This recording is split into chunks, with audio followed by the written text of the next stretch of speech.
Yes, honorable members, I welcome you to the orientation for our second parliamentarians of Youth Impact Parliament and the Youth Impact Movement. Starting today's program, we'll take our opening prayers from Honorable Hubert Agbahode. Please unmute yourself and give us the opening prayers.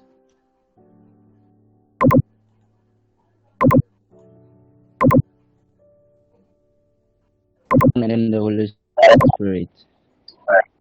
Everlasting Father, we thank you for today. We thank you for gathering us all on this special platform. We ask that let this orientation be an impactful one. We ask this through Christ our Lord, who lives and reigns with you in the Holy Spirit, through God. Amen. Amen. Thank you very much, Honorable Hubert Agbahode, for the opening prayers.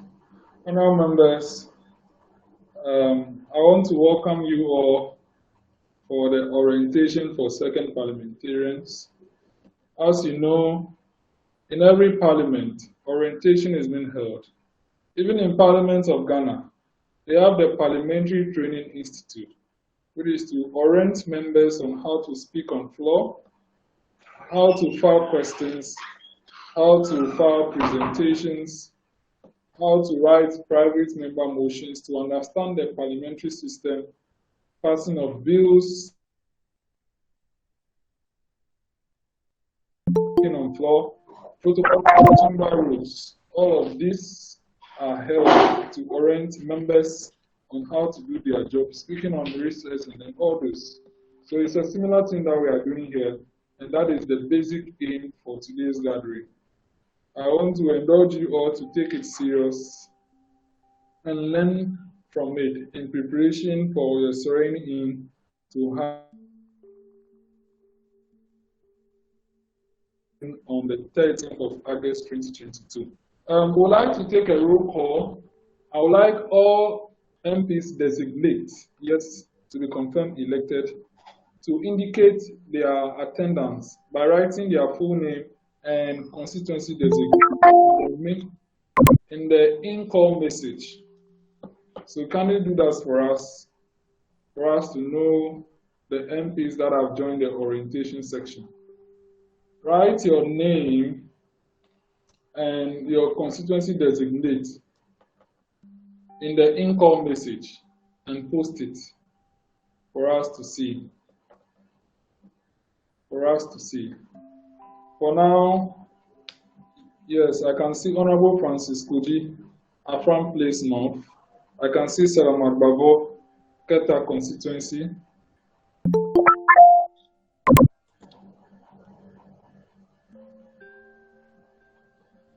And I myself am here, founder, and our two co-founders are here, Raymond Elikem Agbo, and then Amanor David Narh.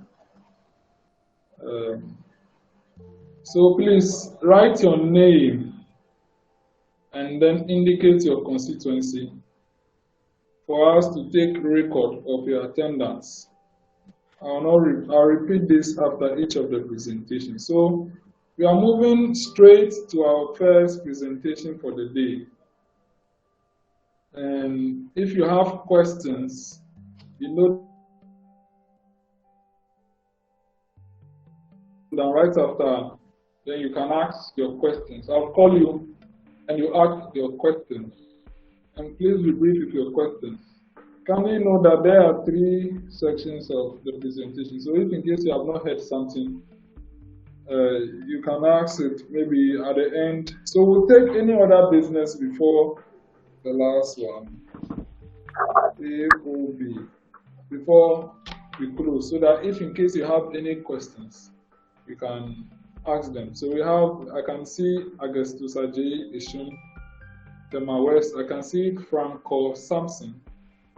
Yao, Ketu South.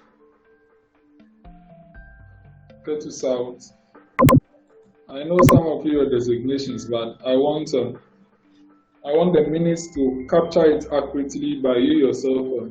Innocent, Drama Pocket, Vixen, Bright, 7. who is for Hopware. Okay, I think reminded to mute yourselves during the presentation, and then save yourself some bundle and turn off your video. Turn off your video. Yes.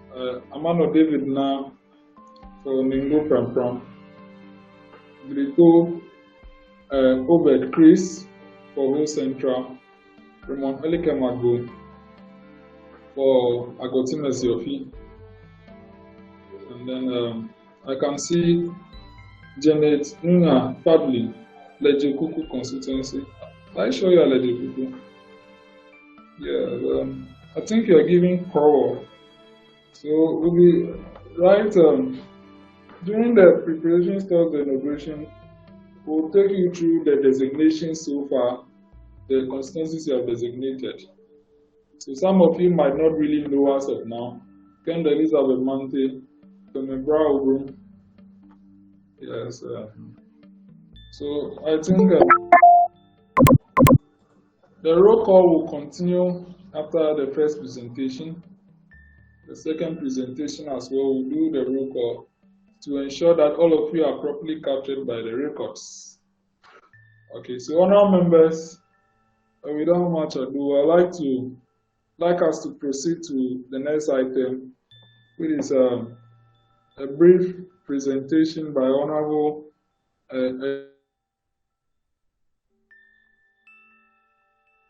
Raymond Agbo on Youth Impact Movement, Youth Impact Parliamentary, and Youth Impact Foundation, briefly for us to know the youth organization very well, the movement, the foundation, and then the parliament. So, Honorable Elikem Agbo, if your microphone is on, turn on your video, and then unmute yourself and proceed to give us this presentation, please. Okay. Good evening to everyone. Evening.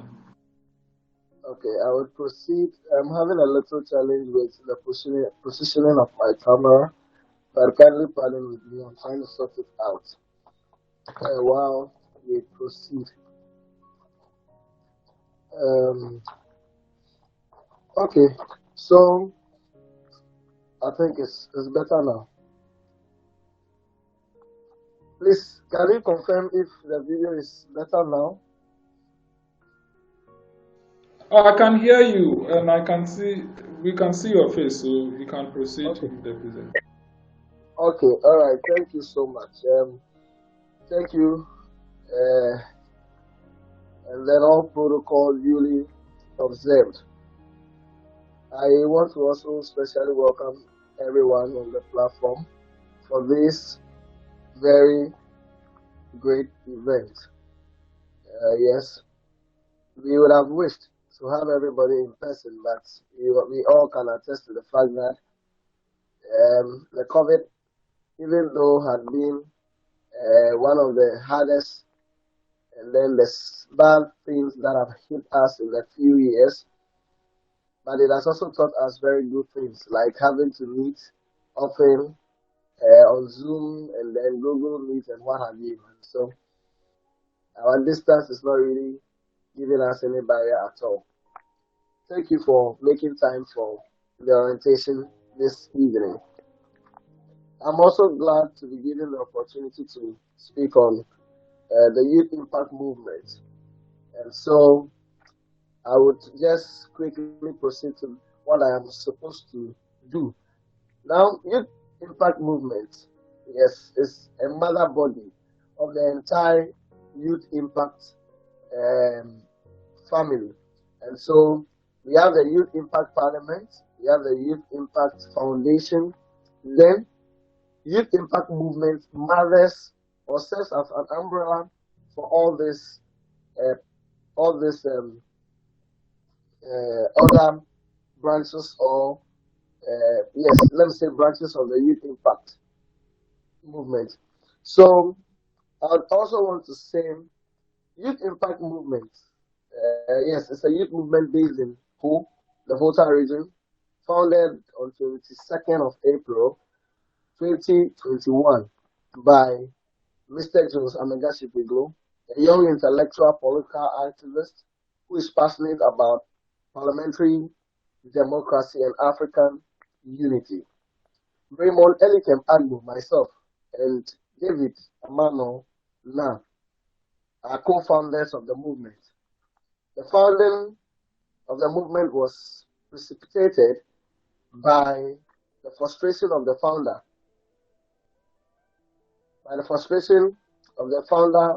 with the inability of African countries to be able to achieve good governance and then prosecute African unity. So he also appalled by the type of leadership that African countries have exhibited over the years in their post-colonial administration, and he feels there is a compelling need to inculcate values of patriotism, honesty, transparency,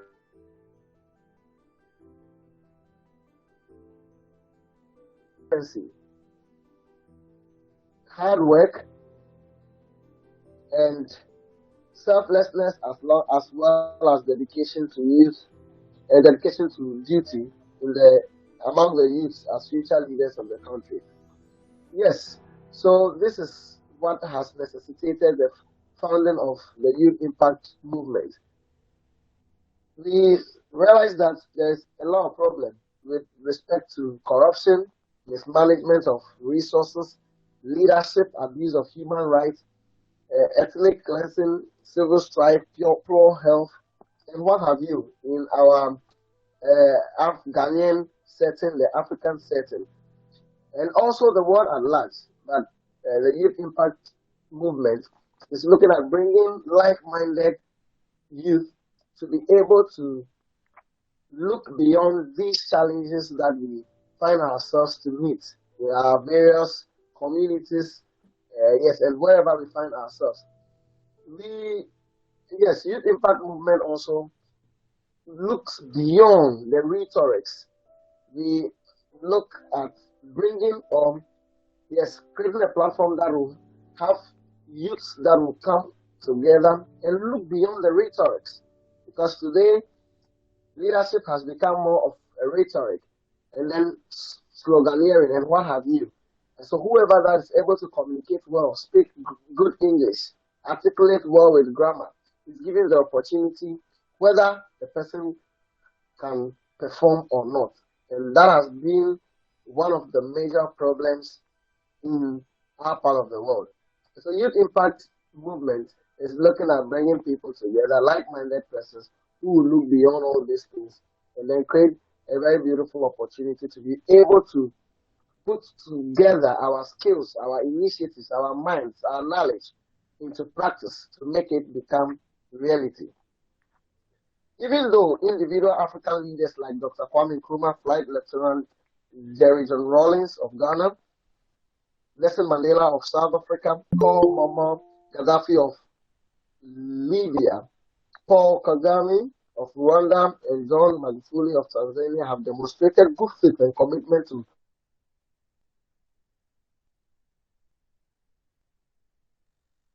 good governance and the promotion of African unity. There remains much work to be accomplished. For African countries to depart from their track record of poor governance, there is the need to have a new breed of leadership in Africa.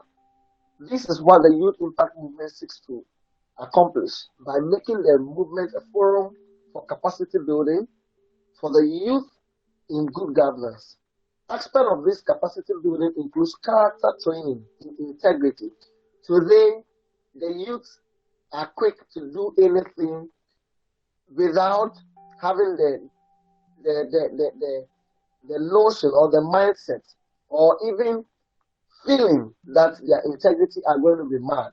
Today, a lot of the youth are not interested about having to build an integrity for themselves, but are quick to do anything to just mar perhaps the little reputation and then the integrity that they have been defeated onto them by nature. Honesty is no longer a character trait we can find in a lot of the youth today. Public policy analysis, provision of relevant education, quality healthcare delivery, democratic participation, public speaking skills, communication skills, equal opportunity, and gender studies, social values, norms, and development of patriotic ideas or attitude.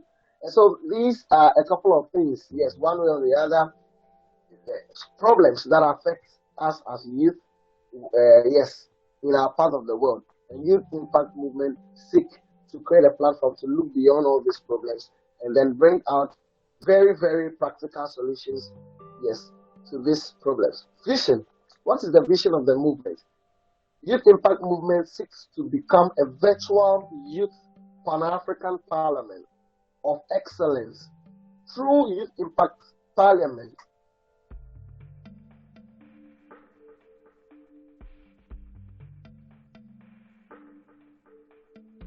For good governance and democratic values for the youth in Africa in general and Ghana in particular.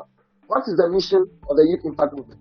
Youth Impact Movement is to ensure the cultivation of a new breed of African youth leaders with integrity and incorruptible character for national development and achievement of good governance and African unity. There are a couple of objectives that Youth Impact Movement move by. I think, pardon me, someone is complaining of a network problem. I don't know if it is from my side or from your side. I can hear you very well. It might be his network, so proceed. Okay. Pardon me, I think, yes, there are a few calls that are coming through the phone. That's how come. Probably there are some cuts at some point. Pardon me for that. Now, the objective is to create an enabling environment for you to build your character with integrity and selflessness, to create opportunities for exposure in parliamentary processes and procedures for democratic youth leadership, to serve as a training ground for the youth in the art of public speaking, to create linkages with parliamentarians for expanding the frontiers of parliamentary knowledge, skill, and attitude among African youth. Now, we talk about the branches of the Youth Impact Movement. Youth Impact Movement has two main branches. One, the Youth Impact Foundation and the Youth Impact Parliament. Each branch has their leadership and identity. However, to be part of any of the branch, one has to be first of all be part of the movement, which is the mother body. The Parliament has a tenure of 1 year for its members and leaders, whilst the supporters and the collaborators of the foundation have no tenure. However, the leadership of the foundation has a tenure of 1 year. Youth Impact Parliament is the flagship project of the movement, whilst the foundation is the humanitarian project of the movement. So we want to focus. I would speak on the branches, the Youth Impact Parliament and then Youth Impact Foundation briefly. But before then, what's our social media presence? Youth Impact Movement has a Facebook and WhatsApp group to represent its social presence. Youth Impact Foundation also has a Facebook and WhatsApp group to represent its social media presence. The Parliament also has a WhatsApp group, a Facebook group, and a page, an Instagram account, a Twitter account, a Telegram group, and a YouTube channel to resound its media presence. This is due to the fact that it is the flagship project of the movement. Now, we anticipate to come up with our website in the shortest possible of time, but presently we are on all other social media platforms. Yes, as I have mentioned earlier on. On our YouTube channels, we premiere whatever sitting we have. Just as we are having this orientation, it is also going to be premiered on our YouTube channel. Yes, in the course of the week, once we are done with it successfully. Membership of the movement. Membership of the movement is open to all nationalities. So irrespective of where you are, which country, you can be part of the movement. Yes. But for the parliament, due to its yearly tenure, a dissolution of the parliament ends once membership of the parliamentary branch. However, applications are always open months before its dissolution and for the composition of subsequent parliaments. So, as and when the parliamentary year ends, you have to reapply to be part of the new parliament. The leadership of the movement. We have the executive director, we have the deputy executive director in charge of humanitarian affairs, which is myself, Raymond, Elikem, Agbo. We have the deputy executive director in charge of parliamentary affairs, David Amanor. The executive director is Amegashie-Viglo. We have the administrative director, we have the finance director. Someone may ask, how legal is Youth Impact Movement? Youth Impact Movement is officially registered with the National Youth Authority of Ghana as a youth organization.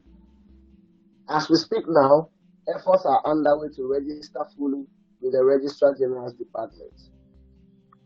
The movement has a constitution to regulate its operations. The foundation is also regulated by the constitution of the movement, but the parliament has its own standing orders to regulate its proceedings.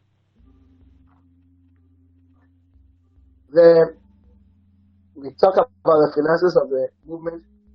The parliament is funded with contributions of members, while the movement and the foundation is funded by donations from well-wishers and supporters. We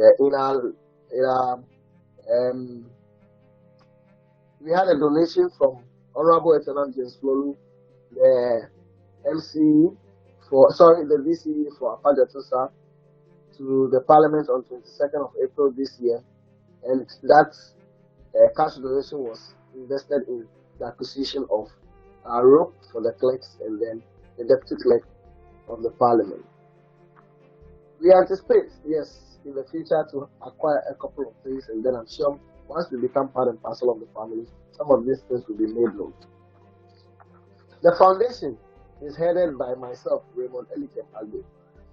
Yes, the Youth Impact Foundation was also launched on 22nd April of this year. This foundation is focused on seeking funds to support the vision and mission of the movement and its branches. It is also open to collaborations with other foundations in order to promote humanitarian activities nationwide. Every organization, every institution is expected to be conscious about their corporate social responsibility. Youth Impact Foundation has Youth Impact Foundation is the arm or the branch of the Youth Impact Movement that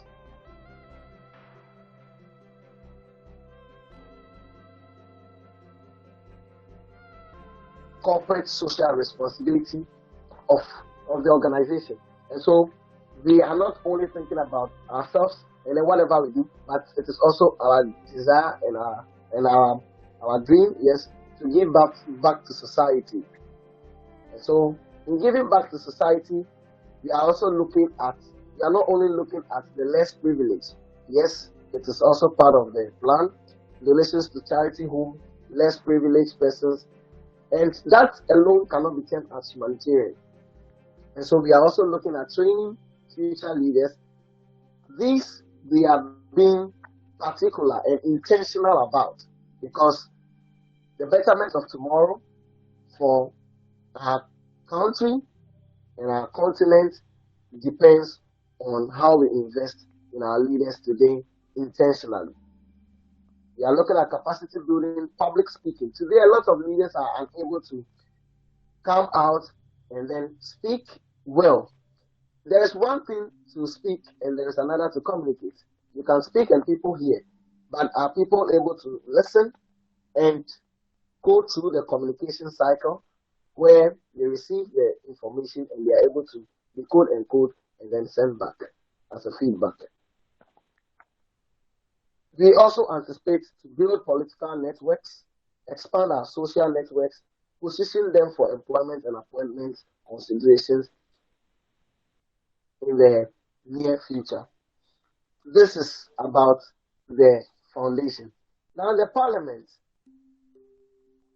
I want to say, ever since the establishment of Youth Impact Foundation, Youth Impact Parliament has continued to challenge the imagination and aspiration of the youth in democratic participation in governance procedures and processes. All honorable members can testify to the fact that Youth Impact Parliament is giving tremendous exposure to parliamentary proceedings and procedures and capacity building in leadership. On our platforms, we periodically and very often post happenings in Ghana's parliament and other parliaments across the African continent, and even in Europe and in the United States of America. And so you are able to get first-hand information about how parliamentary proceedings and procedures are gone or are done. Youth Impact Parliament was established to create opportunities for the youth in leadership roles like public speaking, parliamentary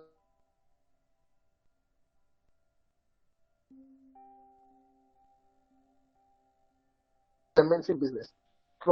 Apart from any other thing, we are looking at our leadership skills, our social norms. Today, a lot of people do not have any social norm.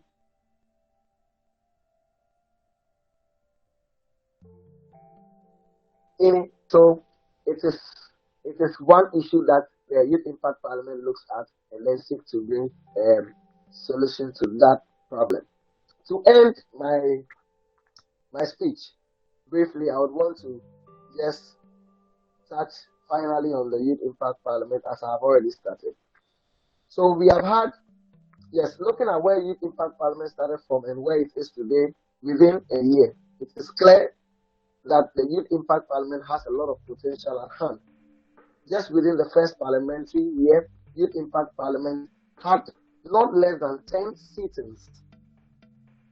And these 10, not less than 10 sittings are in person or physical sittings.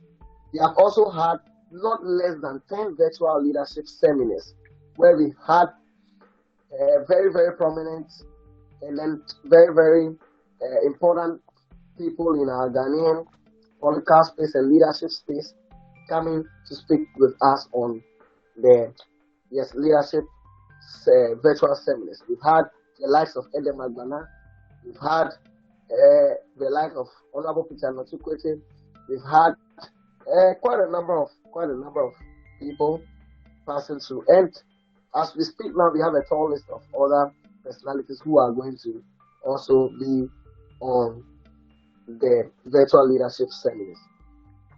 We know and we believe that Youth Impact Parliament will become a trending news and youth organization with attention from all relevant stakeholders.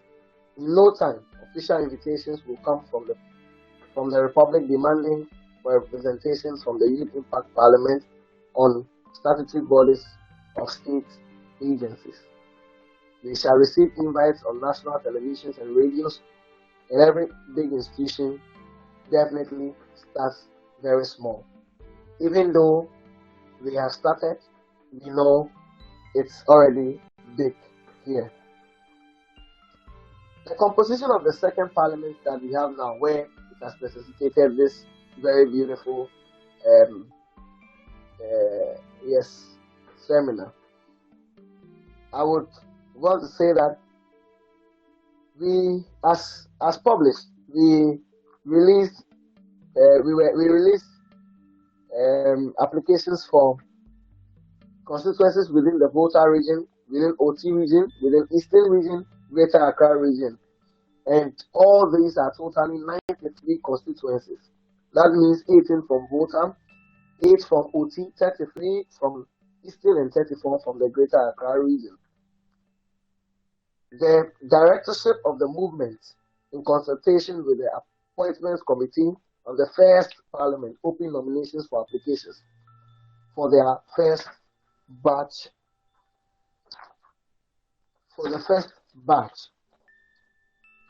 40 applications were submitted at zero cost to the applicants using Google Meet forms. They were vetted and designated to 40 constituencies from the 93 from 1st June 2022. Thereafter, nominations were open for the second batch of applications using Google Meet forms from 1st July to 10th of July 2022. All have been vetted and designated to the remaining constituencies. The remaining constituencies will be redesignated by the directorship of the movement during the tenure of the second Parliament. But we are sure that all seats will be filled before the end of the first session of the second Parliament of the Youth Impact Parliament. As we speak now, the challenges of the first Parliament, we had some constituencies without representation. We had a certain number of MPs. We had some dormant committee system, poor attendance during the second session, and no votes and proceedings and official reports, only virtual records. Recommendations for the second Parliament, as we are yet to have. We hope to improve the attendance of the MPs, especially for the fiscal status. Improve committee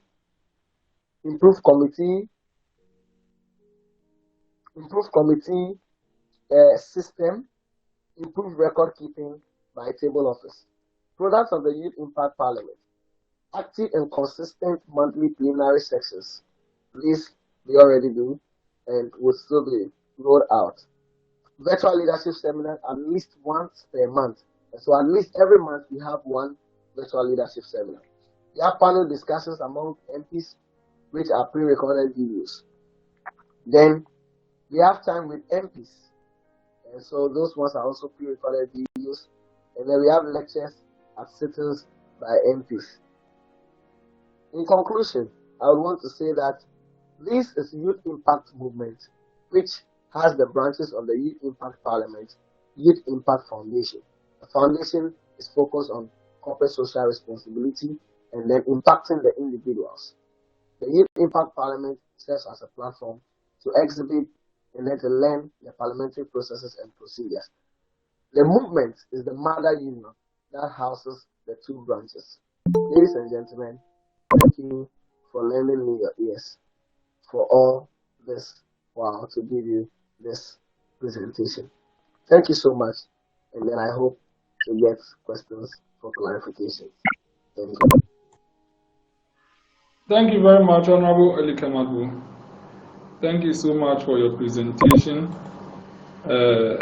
We are grateful for giving such an elaborate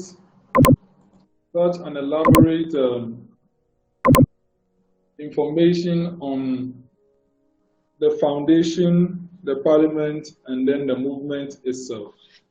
It is very important that our members know who we are before we start talking about what we are going to do. So thank you very much. Honorable members, if you have any question, okay, Augustus, you have a question, so kindly unmute yourself and ask your question briefly.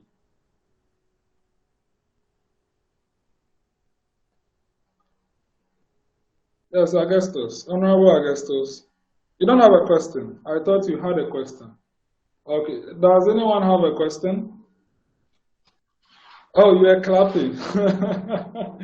Not bad. I do respect your intentions to applaud the presentation. So, honorable members, I ask again, does anyone have a question? So, whatever questions you have, write them down. We are moving straight to the second presentation.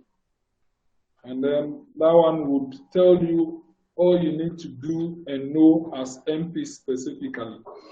So I need you all to listen carefully to this presentation and learn what you can learn ahead of time. Augustus, you now have a question. Okay, let me take the question briefly and then we'll move to the second presentation. Yes, unmute yourself and then ask your question.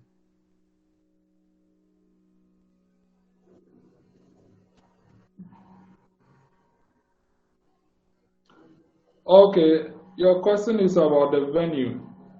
As of now, we use H2S RCGCR. That had not been the only venue we have ever used since establishment. We have used an auditorium at Paradise International before. We have in mind holding one of our sittings at the Maoli School hall so that the students can join us and learn. We also have in mind at least going to the other schools so that they can have opportunity to experience our proceedings as well. We have that in mind. So, because we do have plans to change the H2S GCR, which is being displayed on the screen right now. The video playing the fourth parliamentary sitting of the first parliament, which was held on the 20th of February 2022. It's actually one of our most epic sittings ever. Go and check the records, 4 hours. It was a very hot one. Go and check it after this sitting. So, honorable members, we'll proceed straight to the second presentation to be given by Mr. David D. Amanor.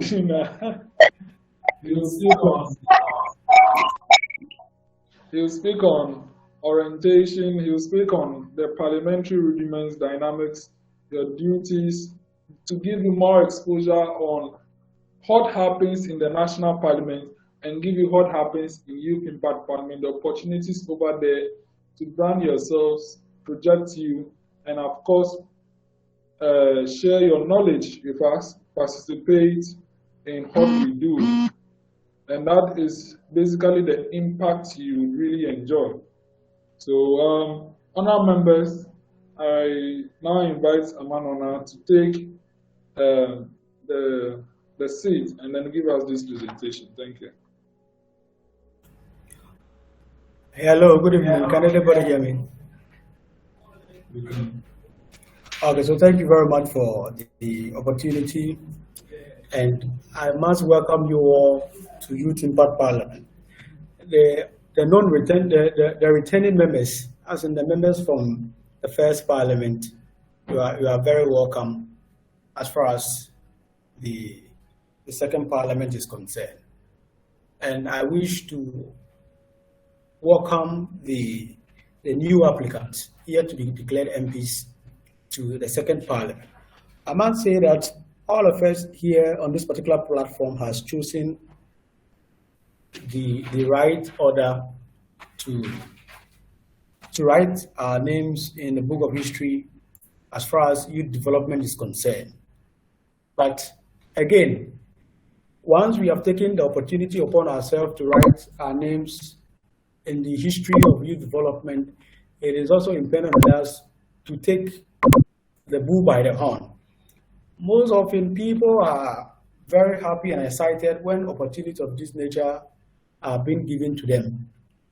But as time goes on, you will realize that they will come feeling reluctant, because I quite remember the number of people we started with in the first Parliament.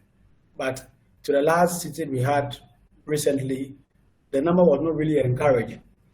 But when you go onto our parliamentary page, we have over hundreds of people on that particular page. But the people who attended that particular meeting were less than 10. By the way, that's just by the way. And I believe that this is the beginning of a new era where we have new ideas and a whole lot of people on board that is going to make the whole movement and Parliament as a whole very interesting. So my work this evening is simple: to take the MPs and all of us through what basically happens in Parliament as far as the national Parliament and relating it to our Parliament at our level. So if we are all ready, can we all zoom straight into what we are here for this evening? Okay, so a quick introduction. As we all might have learned from junior high school, and those who have done government in the senior high school might have known that the basic work of Parliament is to enact laws. And yes, it is true. So when you look at Parliament as a whole, it is well known that Parliament's basic function is lawmaking. However, when you look at Parliament's work, it has financial control in the sense that any expenditure lineup by the government ought to go to Parliament for approval. So in the last couple of years, those who have followed Parliament business very well, you could realize that every now and then, in every November in every year, Finance Minister goes to Parliament to read the annual budget statement for the preceding year to come.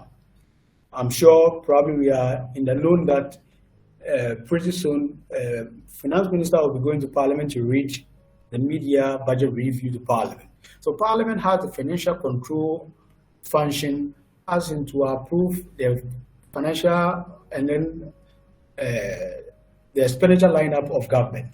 Again, Parliament has a role to play over the oversight role of the executive arm of government, in the sense that Parliament as an independent body on its own, with the Constitution that initiates and gives them the check and balances powers, gives Parliament the opportunity to play an oversight role on government. So, for example, if we have all been hearing in the media space, Honorable Kudetwa Blakwa is always on the sitting president and ensuring that with the current situations that we are having as far as our economy is concerned, Agbo flew in this particular jet and the likes, dragging, what's the name?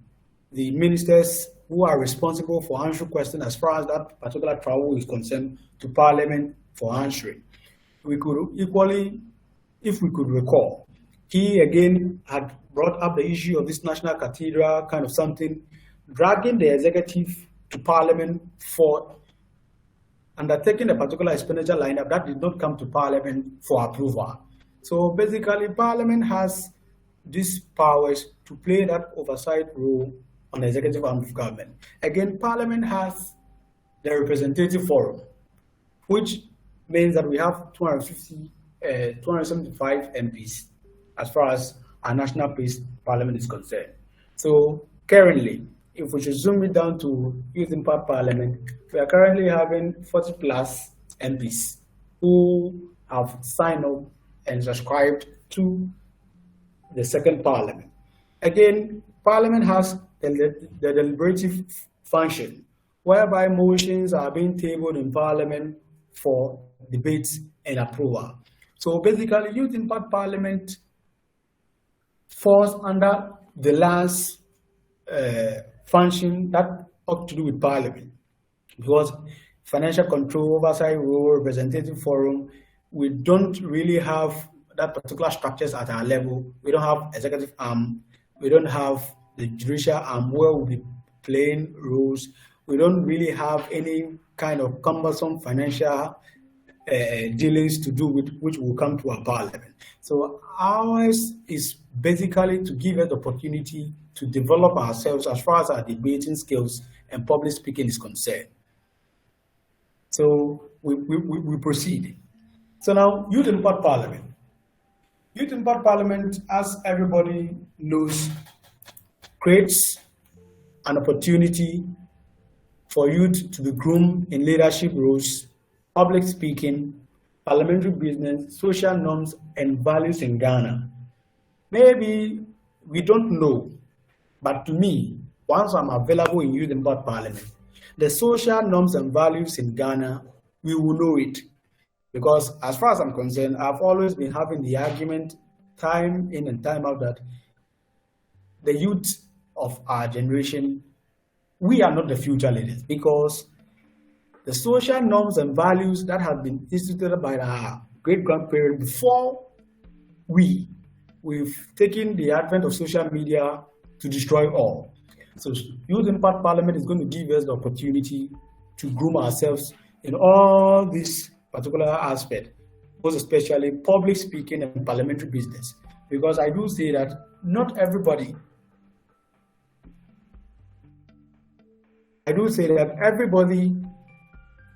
seated or anybody that is being given an opportunity may not end his or her political journey just by ending with Youth Impact Parliament. By maybe we may proceed. who knows, maybe in 2028, I may be elected MP for Ningo Pampram constituency. Yes, I have the vision to go and sit Honorable Sam George. Those who don't agree with me can be at their own corner, but me, I have my own agenda to go and push. Likewise, you. So with this opportunity that is being given to us, if we should take it very seriously and learn with the people who are learned at our disposal, I'm sure in the future when the work is being handed over to us, we are now not going to learn on the job. So as part of the visions behind the movement, we lay motions on the floor of Parliament which make all members prepare intensively about that particular topic. In doing so, the debating skills and public speaking ability of each member will be developed over time. So it is very important. Maybe some of us are being born to be able to speak in public without panic. We have others, immediately they meet a crowd to even read Bible quotation, it becomes a problem. So starting with a particular number of people, which in over the time, you'll be abreast with probably 2 people, 4 people, 5 people. By the time you realize, probably you may be able to stand in a crowd of probably 1,000 of people to speak without any issue. So Youth Impact Parliament presents us with this particular opportunity. Now, the duties of a member of Parliament. And it is important that we know the duties of a member of Parliament. We will look at it at the national level and zoom it down to our level. So the role of a member of Parliament is a multifunctional one. I don't know, probably if you know. They have the responsibility to 3 primary groups in their capacity as MPs. The first group of people is the elective representative of a constituency, where you have the duty as an MP. That screen is not showing. That screen is not showing. Why is it not showing? You go back to the normal one. Okay, yeah. It's showing. Okay, sorry, my screen was not shown earlier. Okay, so you have the duty as a member of Parliament as at a constituency level. You have a duty as a member of Parliament in Parliament, and then you have a duty as a member of Parliament belonging to a particular political party. So we'll be looking at it at the various stages where they have those primary duties. So let's look at it. As an elected representative of a constituency, these are your duties: giving assistance and advice to those in difficulty, acting as a lobbyist for local interest group, being a communicator for their party's policy, and playing an active community role. Here brings in the question, and probably I'm sure some of us who might have heard about the issue of majority leader yesterday nearly being lynched by angry constituent of his. It is important to know that the work of a member of Parliament does not include developmental duties. The work of member of Parliament is to enact laws, represent his people in Parliament in a situation whereby when they are making laws for the entire country, you are representing your people and making the debate on behalf of the people. But over the years, the work of the member of Parliament has been categorized as a developmental agent. Meanwhile, we have the DCEs at the local level, whose primary duty is to ensure development at the local level. But again, it is no fault of the citizens looking at the MPs with that particular eye, because day in and day out, when we go to campaign, especially the MPs, or when you vote for me when I come, I'll construct probably the road from Ho to Pando, when you give me the opportunity when I come.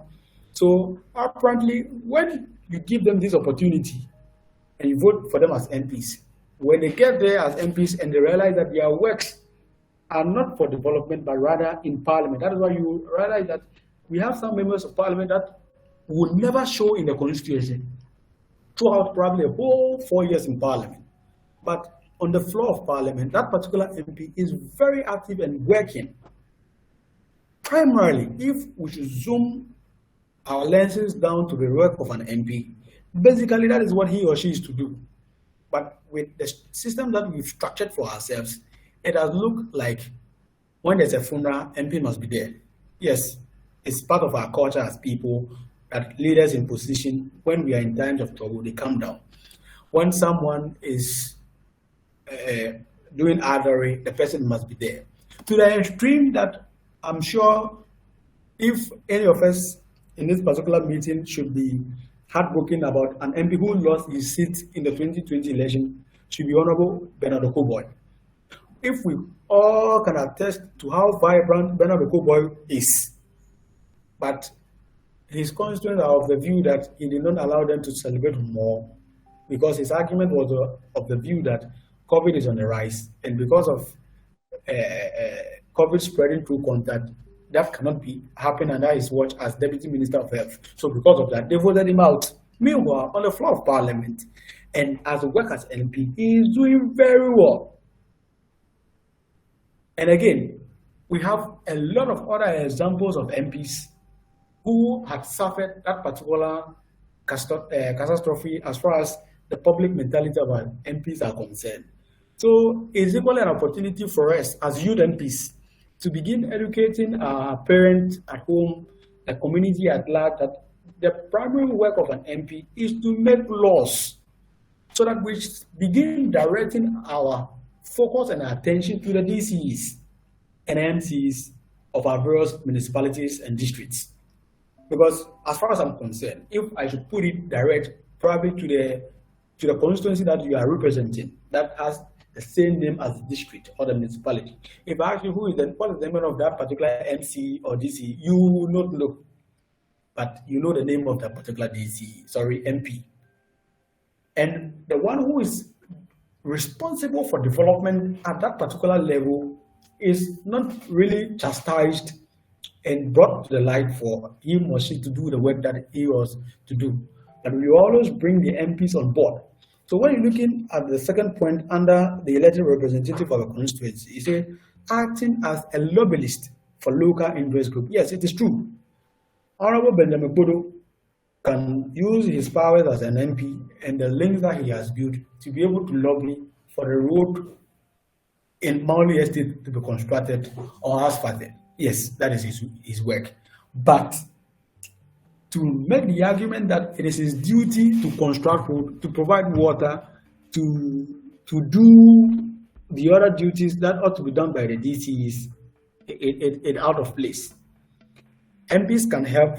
Sometimes we have MPs common fund that they can be used for other developmental projects. But that is not enough to cover the whole constituency. Let's do like a constituency like O West, traveling all the way from Chito Awudome, zooming into Fume, Biakpa, Ashanti Kweta, and Peche and the likes. Just imagine Honorable, what is his MP for O West? Honorable Emmanuel Bedra is using his MP's common fund probably to construct road. Let's look at the total kilometers of road that he will be able to construct with that particular money. So basically, those monies are being used to take care of welfare-related issues at the constituency level, to do with fees, medical bills, and the likes. So it is very important. Let's look at the next one. As a member of parliament, it is the duty of an MP as a member of parliament, enacting and debating proposed new legislations, scrutinizing the actions of government and government departments as a member of parliamentary committees. So probably Honorable Sam George, my MP, is a member on the select committee for communication. So every now and then you realize that he is always in the fight and debate with Honorable Esla Osu, because in his own mindset, these are how things are to be done. So at the parliamentary level, this is a work of the MP. Participating in general debate in the chamber is a work of an MP in parliament. Then attending parliamentary party meetings and performing other duties with parliamentary complex, such as deputy speaker roles, majority leader, and all those like. So this is your work as MP. So Youth Impact Parliament focuses our energy on these particular roles as a member of parliament. function in Parliament. The first one probably may not be applicable to us because probably we may not be having those constituencies and we may not be having the financial muscle to be pushing those agendas. Now let's look at the third one. As a member of a particular political party, unless you are an independent candidate, you may be by all means a member of a political party. In the 8th Parliament, it's only the second Deputy Speaker, MP for Fomina, who is an independent candidate. But by virtue of the 8th Parliament, he has declared that he will sit with the majority, which is the MPP in Parliament currently. So as a member of a political party, as an MP, you will have the duties to attend branch party meetings. It is compulsory. But most often, the reason why the citizens and the people at the local level get mad at leaders is because they don't come down to their level. Irrespective of how probably you may be busy in Parliament with your parliamentary duties, once you come down to their level and attend those branch meetings, it is of very great importance to them. 2, you keep the fellow party members well informed on policies, decisions, and other relevant information initiated by the party or the government. And this is the function of the MP as a member of a particular political party. So being it NDC or MPP, you are to ensure. So for example, I liked it since last month. I don't know whether it was last month. Register your members, kind of join NDC. I don't know whether probably any of us follow that particular decision. You realize that all the members of Parliament are in the flyer displaying that you should go and register and join the NDC and the likes. I don't know whether you follow that particular trend. So as a member of Parliament, be a member of a particular political party, it is dependent on you to keep the party members well informed on the policies and decisions of the party or the government.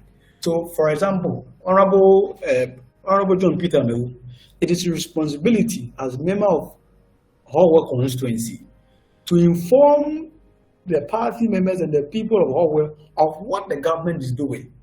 But most often, because of political power and the urge to go to Parliament, they neglect all these particular functions and promise the people what they know they can't deliver. So at the end of the day, when the next election is approaching, you realize that they will spend all savings that they've kept to monetize the elections, to be able to give them another bid to go to Parliament. And it happens and again, and again, and again, and again. Meanwhile, probably, I don't know, that's what I like my MP so much, Honorable Sam George. I like him very well, irrespective of probably sometimes people tagging him very controversial.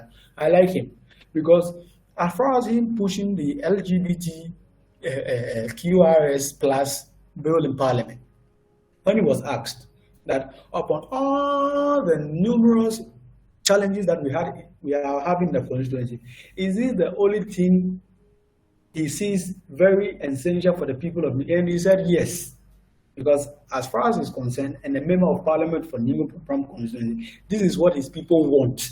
So he's representing his people to another law that will preserve the social and the Ghanaian culture. And in the right sense, when you zoom into it and read the function of an MP, he's right. So it is very important for us to note. Now, let's move down to the duties of a youth impact member of Parliament. So all that we've said is basically the duty of a member of Parliament, segregating it into 3 categories: being a member of Parliament, your function at a constituency, your functions in Parliament, and being a member of Parliament and your function at the party level. Now let's look at Youth Impact Parliament, what we do. Youth Impact Parliament is of no exception of other youth parliament, but the following are some few duties to note. You support youth voices and actively engage with every youth person in their constituencies. We may not be having the financial muscles to engage actively, but in a way, we can begin something small at our disposal. So for example, you being Youth MP for, let me use myself as an example, Youth MP for Ningo Papam constituency. we can start some few humanitarian works in a constituency. So those who care to know, Honorable Raymond Agbo, MP for what's the name? Agbo. I don't know those who follow him, but he has started some few works and being the chairperson for the school, basic school management system, kind of something in charge of all the basic schools within the constituency and the district, formulating policies, how to put those basic schools, getting them basic amenities for easy learning and teaching environment. So it is very important that we know that. Two, you promote the positive work of youth impact movement and its branches, i.e. the Youth Impact Parliament and the Youth Impact Foundation. Maybe pretty soon, the youth impact movement will become very bigger. And as I said in my opening statement, maybe we've written our names in the history of youth development. In the day where this particular youth impact movement may become very big, I'm sure probably you sit somewhere and smile and then you'll be very happy deep down within yourself that if nothing at all, there was once a time that you took the opportunity upon yourself to be youth MP for probably Pando constituency, and you've done your work diligently and served your people even without knowing you. So today, probably nobody knows me as a youth MP for Nimo Pampang constituency. Nobody knows. My mom probably is not aware. Now, talk to speak about my close family setting. But it's important that it's a gradual starting process for all of us to begin our political journey. Probably some of us are already within the mainstream political space. Some of us are now crawling into the main political space. But it's important that in every point in time, any opportunity that is being presented to us, we take it on ourselves full chest and make better out of it. Now let's look at the third one. We look at attend and participate in all parliamentary sittings and committee meetings. It is very important, and I will assure all members of parliament that this time around, and now that we are having representatives of constituencies, it is important that you attend sittings. Not important, very compulsory. If Parliament, the second Parliament begins its operation and then we are being distributed into the various committees and select committees. At the committee levels, we'll begin taking committee reports, probably select committee on education, what you feel best, probably with the various strikes that had occurred, what's the name, teachers demanding COLA and the likes, students who are about preparing for BC and WASI are being left stranded and the like. The recent issues of school feeding program, such as shortened foods and the like. Parliament Select Committee can come up with a report of this nature. And who knows, we may even cut the attention of the Parliament Select Committee on Education in Ghana's main parliament. And whoever committee members are that had put together a particular report may get recognition. So we don't know where our help is coming from. That is why I want to employ all of us that in the second parliament, I need very vibrant people as far as parliamentary business is concerned. Maybe some people just take up the position for position's sake. If that is it, then please, I will just tell you that, just inform founder and speaker that, oh, for the purposes that I will not be able to be attending meetings of, and then I'll be making excuses that does not exist for you not to be able to come. And coming to the sitting is for your own advantage. Because me, I've learned a lot of things born out of these particular issues. I've not done government. I'm a pure science engineering student. But by virtue of the opportunities that have been provided to me by Youth Impact Parliament and the likes of SRC and kinds, I've been able to learn from myself all this with little or no resources at my disposal. So it is very important that we look at it in that particular direction. Now, let's look at the plenary session. Plenary session is basically the most visible aspect of Parliament's work. So what we see on TV, MPs fighting, Honorable Carlos Ahingran running away with ballot papers, and Snogbe trying to beat speaker and throwing chairs here and there. what we see in the public domain is what we term as the plenary session of Parliament. So it is during this term that Parliament meets and debates. Motions are being laid, private motions. Ministers are being called to Parliament to answer questions on the particular subject matter affecting the citizens that he or she is a minister to that particular ministry. So looking at Ghana's Parliament always meets from Tuesday to Friday.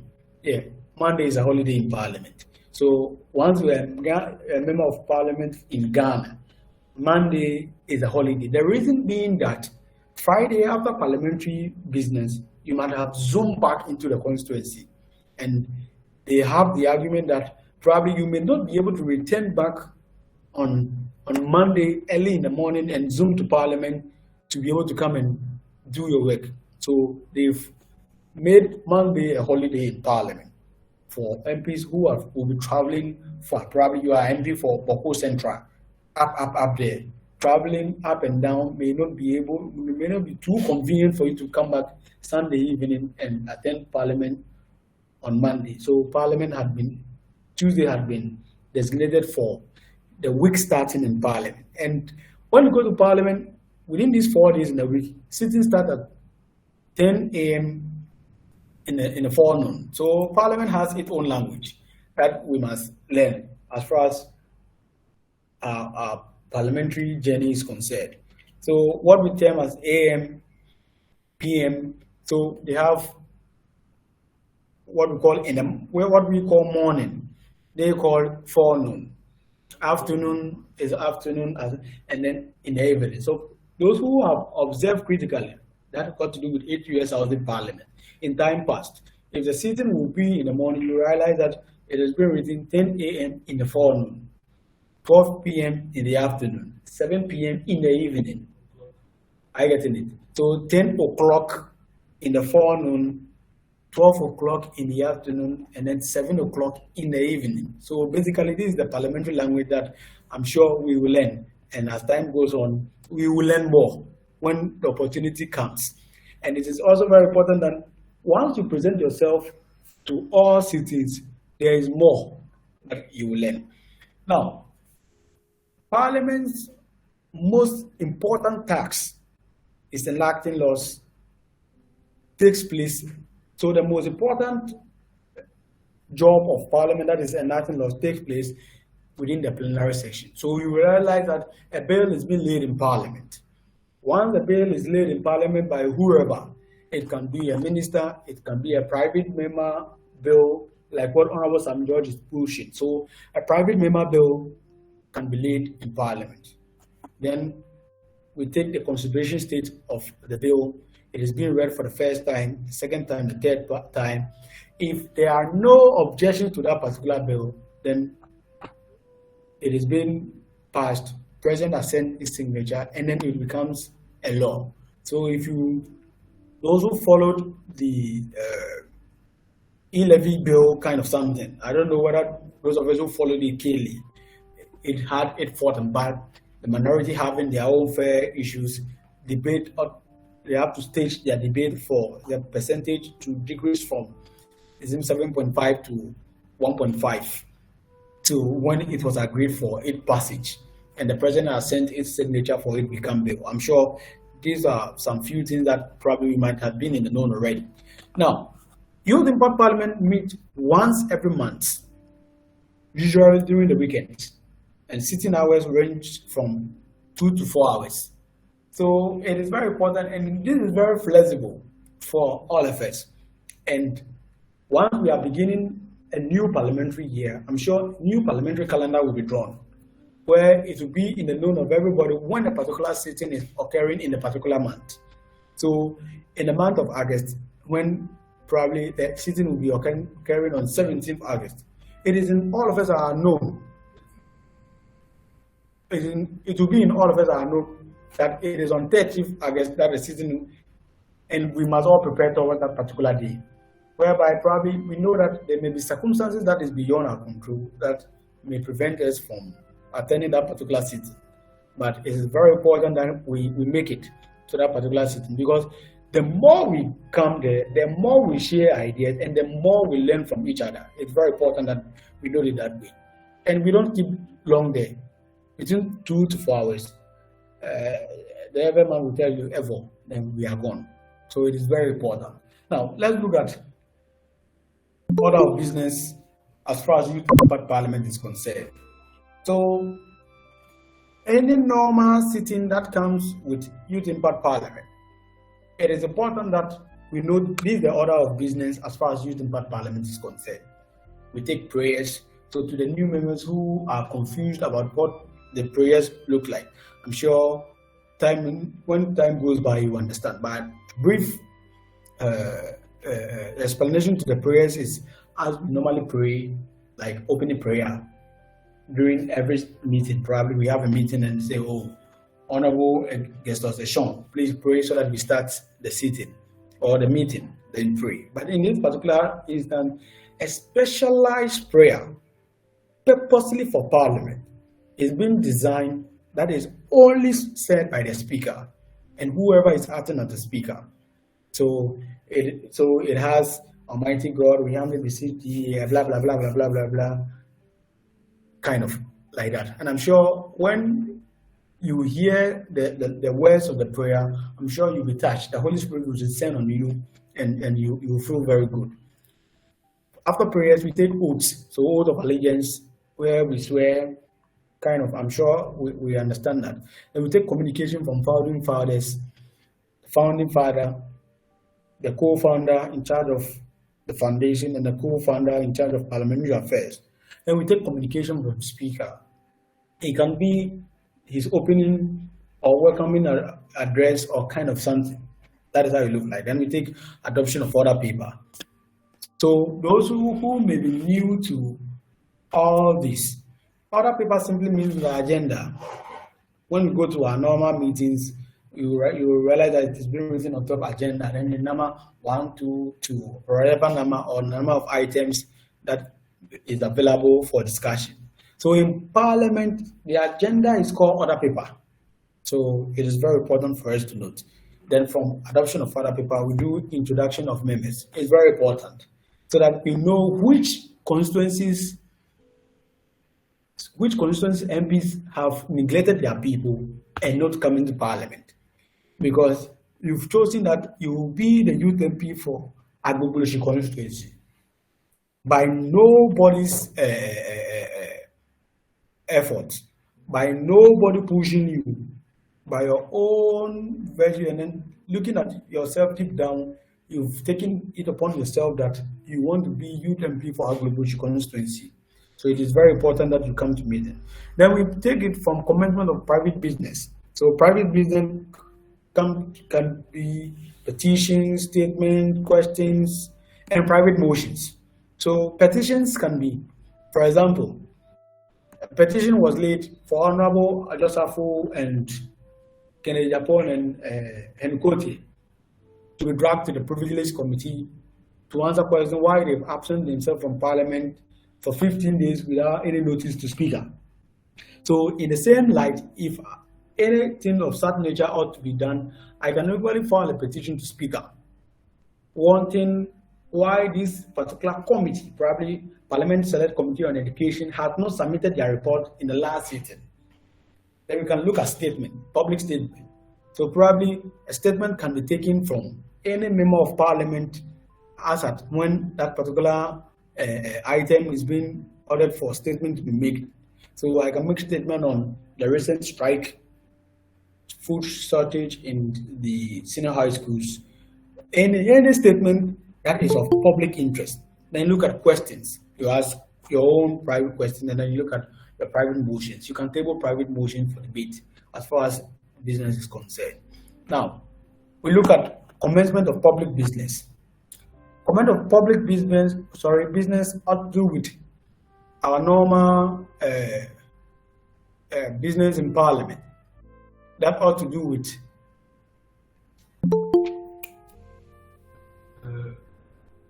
committee reports, bills, Oh, sorry, it looks like my.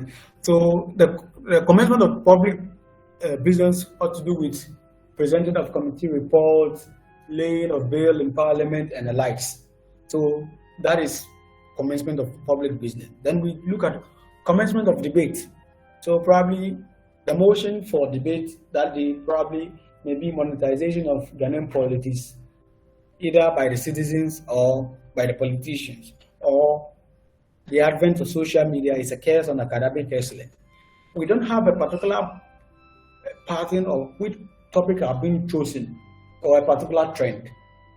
Topics are being out of random for debate, and it is of no purpose that those particular topics are chosen, but for the purposes that our debating skills and our public speaking abilities will be developed.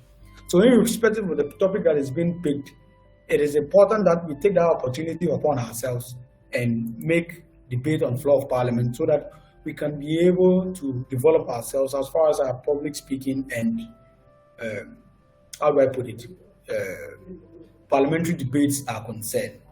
So in our last season, I briefly spoke about parliamentary behavior, parliamentary debate, and the likes. I'm sure the video have been uploaded, and those of you who have time at your end, you can equally go to YouTube and have a view for yourself and learn some few things for yourself. So we will be looking at the committees, business committee, the committee on selection, select committee on health, select committee on education. So irrespective of where you are being placed, it is important that we take it upon ourselves to avail ourselves every now and then when the need arises. So without much ado, I think I'll be ending my debate here, my presentation here, and if you have any question, we'll put it through. Welcome. Yes, honorable members, I want to thank Mr. Amanor for his brilliant presentation.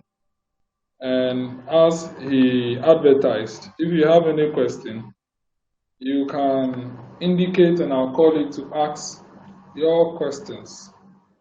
So thank you very much, Mr. Amanor David. Honorable members, any question on the entire presentation on parliamentary rudiments, operations, duties, plenary sessions, and committee sessions? Do you have any question? Do you have any questions? Yes, Honorable Hubert Agbahode, kindly unmute yourself and ask your question. Thank you very much, Right Honorable Speaker, and then thanks, Honorable Member, for such a brilliant presentation. Okay, my question goes like this. Pertaining to what we have at the national level, where you know that before you become a member of parliament, you have to ride on the shoulder of one particular party, unless you are going as an independent candidate. But as it stands now, the setup in the Youth Impact Parliament, you don't actually know who then becomes a majority caucus member, and then that of the minority. So I want to ask, how would the setup be? I want some clarification on how that caucus will be formed. Thank you very much. Yes, thank you very much.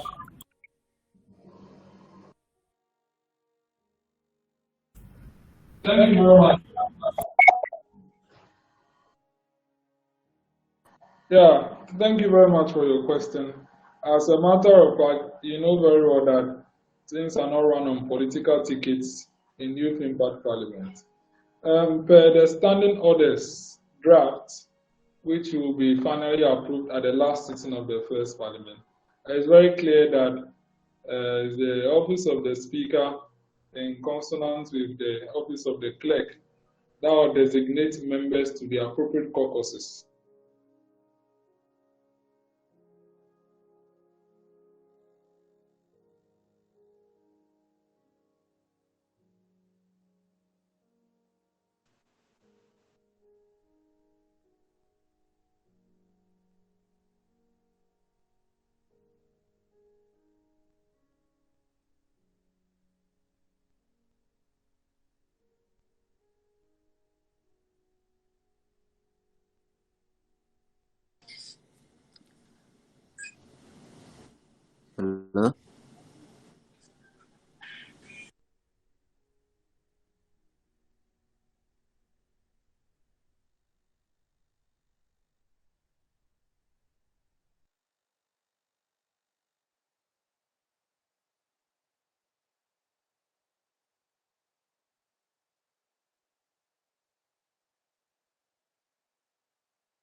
Tado, can you hear me?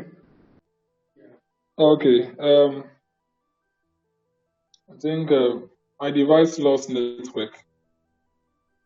So as I was saying, you'll be designated to your appropriate constituency.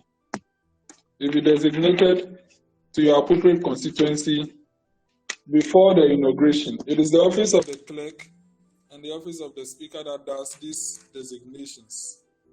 Because per the standing orders, majority ought to have 55% and then minority ought to have 45%.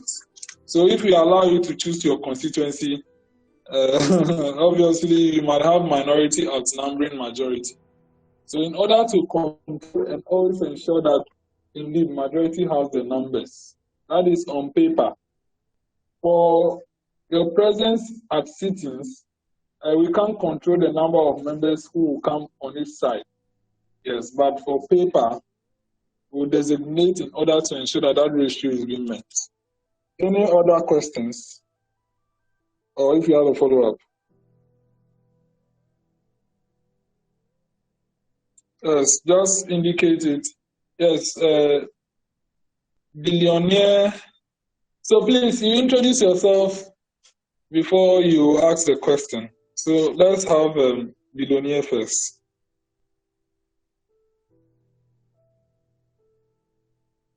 Okay, thank you, Right Honorable Speaker. My name is Francis Kobe, designate Member of Parliament for Agbo North. So I want to ask a question on, let's say I have decided with the partnership or help of the leaders in my constituency to, do a developmental project. What are the procedures am I supposed to follow as a parliamentarian in a youth impact parliament before taking such? Thank you. Okay. So first of all, you have to officially inform the speaker of your intent to embark on that project. When it is a project that is identified as a humanitarian effort, you would equally be given the opportunity to collaborate with our foundation as well. So if possible, help you with advertisements and then all those. And then as much as possible, if it is purely educational, the parliament will extend its arms to you or the movement itself. So you just have to inform the speaker and then there will be deliberations on it, and then if we will help you refine it, we'll help you do so. Yes. Any further questions or any follow-up on that? Thank you very much, sir. Are you okay? Yes, sir. Very clear, sir. Okay. Any further questions? Yes, Yeah, Vixen, please unmute yourself and ask your question. Okay. Please, can you hear me? Yes, we can. Okay, thank you very much. My name is Vixen Baistelam, MP for Okwe. Please, my question is, what measures is being put in place to deal with members who literally don't come for meeting and look for the past month, as well as that when meeting is being called for, it's only a few that comes for the meeting. Example, the one we did that was last Saturday. It's only a few that came. But when you go to the WhatsApp page, there are more of them. But looking at this current meeting, it's only 16 people who are online. Are we also trying to inculcate the habit of the national parliament where MPs don't normally come to their house to do their work? And secondly, I know you impact parliament is trying to do things differently. Right? Now, we are in a country whereby people are too politically intense, that they've allied themselves to two political parties. For me, I know going forward, these two parties, people will be fed up of them. How do you advise us with the young ones who have this passion to get a taste of being in parliament to make law for the country? because we didn't want to allow ourselves to any of these parties. How then do you advise us to do things differently for people to know that yes, this person has maintained this kind of consistency over the years? Thank you very much. Okay, I'll answer the first question and Amanor would answer the second. Frankly speaking, that is one of the problems of the first parliament. And as you have identified, it's like it was even being inherited from the national parliament. As a matter of fact, it is very clear that if any MP will be absent, you need to obtain permission from the speaker. And in our standing orders, if you miss 3 sittings without permission from the speaker will refer you to the privileges committee. And if the privileges committee recommends that you should be removed, your seat will be declared vacant, and that's the end of it. You need to obtain permission if you be absent for a sitting. And the speaker will not give you permission for more than 3 sittings. He only gives permission for 3 consecutive sittings. And after the 3rd consecutive one, he will not give you permission and be registered as not present. And in that, when that thing happens, you give you permission for 3, and then the last 2 you don't come. He will refer you to the privileges committee. And when you are referred to the privileges committee and you are unable to give a reason, a tangible reason why you did not appear in parliament, your constituency will be declared vacant and you'll be booted out of parliament, and you will only be part of the movement. So we are very keen on that. Apart from that, parliamentary business will not be disturbed regardless of the number.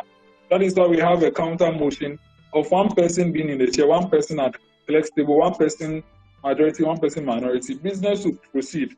I believe honourable members have been given the opportunity to prove themselves forward to the outside world. That is why we record proceedings. If you are a youth MP and you cannot come for sittings, then why are you a youth MP? It's like you are the president of Ghana, yes, so you are never in the country. I don't know. We'll kick you out. If you want to be like the Adjoa Stafford of this house, maybe we are different from Parliament of Ghana. You will not stay the entire year without coming. From the 3rd sitting, the speaker will not give you permission again if you are obtaining permission. From the 3rd one, you have to make efforts to come if you miss 3 sittings on the permission of the speaker. So if you do not come, of course, the 4th one he will not give you, the 5th one he will not give you, the 6th one he will refer you to the privileges committee, which says if you don't obtain permission, if you are absent without permission 3 times, the speaker will refer you to the privileges committee. Okay, and then this time around, we'll be taking record of attendance because now we have a definite number of MPs in their constituency. So if you don't sign and the speaker does not put a remark there of your absence, it means you are absent without permission. And for every vote and proceedings, we indicate members present with permission, and members present without permission.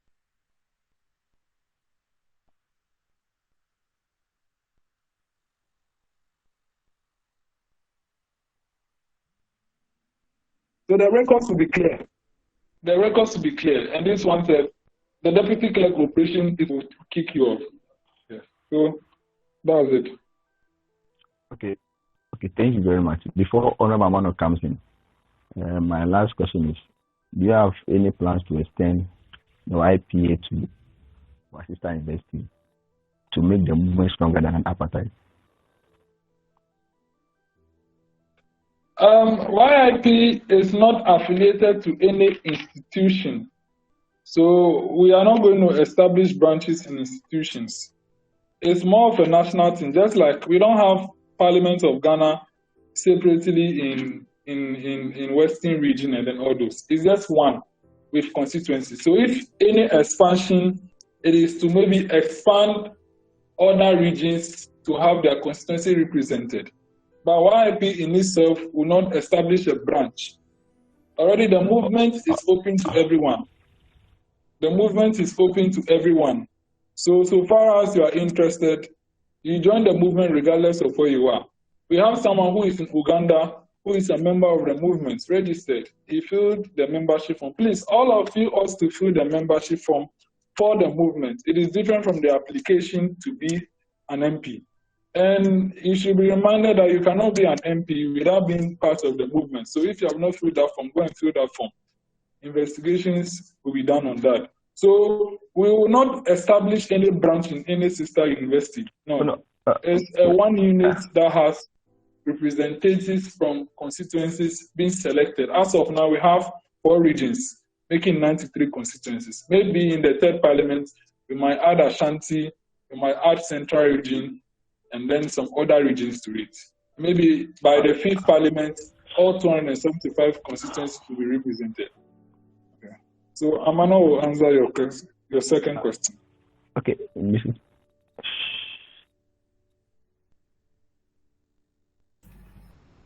Okay, so with your second question, that ought to do with, I didn't follow the question properly, so please can you reiterate the question so I will take it from there. Okay, thank you very much for the opportunity. My question is, I mean, going forward, people will be tired of these 2 political parties because we've seen them be in power before. You know what they can do. Are we coming, or we going forward as YIP, and one of our destinies to do things differently, right? Now, if I know all other members want to become an MP going forward, how then do you advise us to do things differently so that they will not cultivate all of us into one basket that politicians are the same? Or we are also the same who are going there to mismanage whatever that they thought the politicians are mismanaging? Please, do you understand? Okay, so thank you very much for the question. And once again, as you rightly said, we are worse than those who are already in there. Probably some of you may disagree with me, but that has been my position time in and day out. Because my argument will not be about how we are going to change the narrative, whether it is MPP or NDC, and whether probably which political party should we join or not. It is very important that we take it upon ourselves and change the narrative all by ourselves. Because if today we all, as Youth Impact MPs, go and form a political party, maybe Zamlamla People Congress, and the attitude of the people are of no different from what is in the other side, then it is still cost 90. That is why I always say that it is important that we, the youth, all of us present here, take this particular opportunity upon ourselves, unlearn and relearn.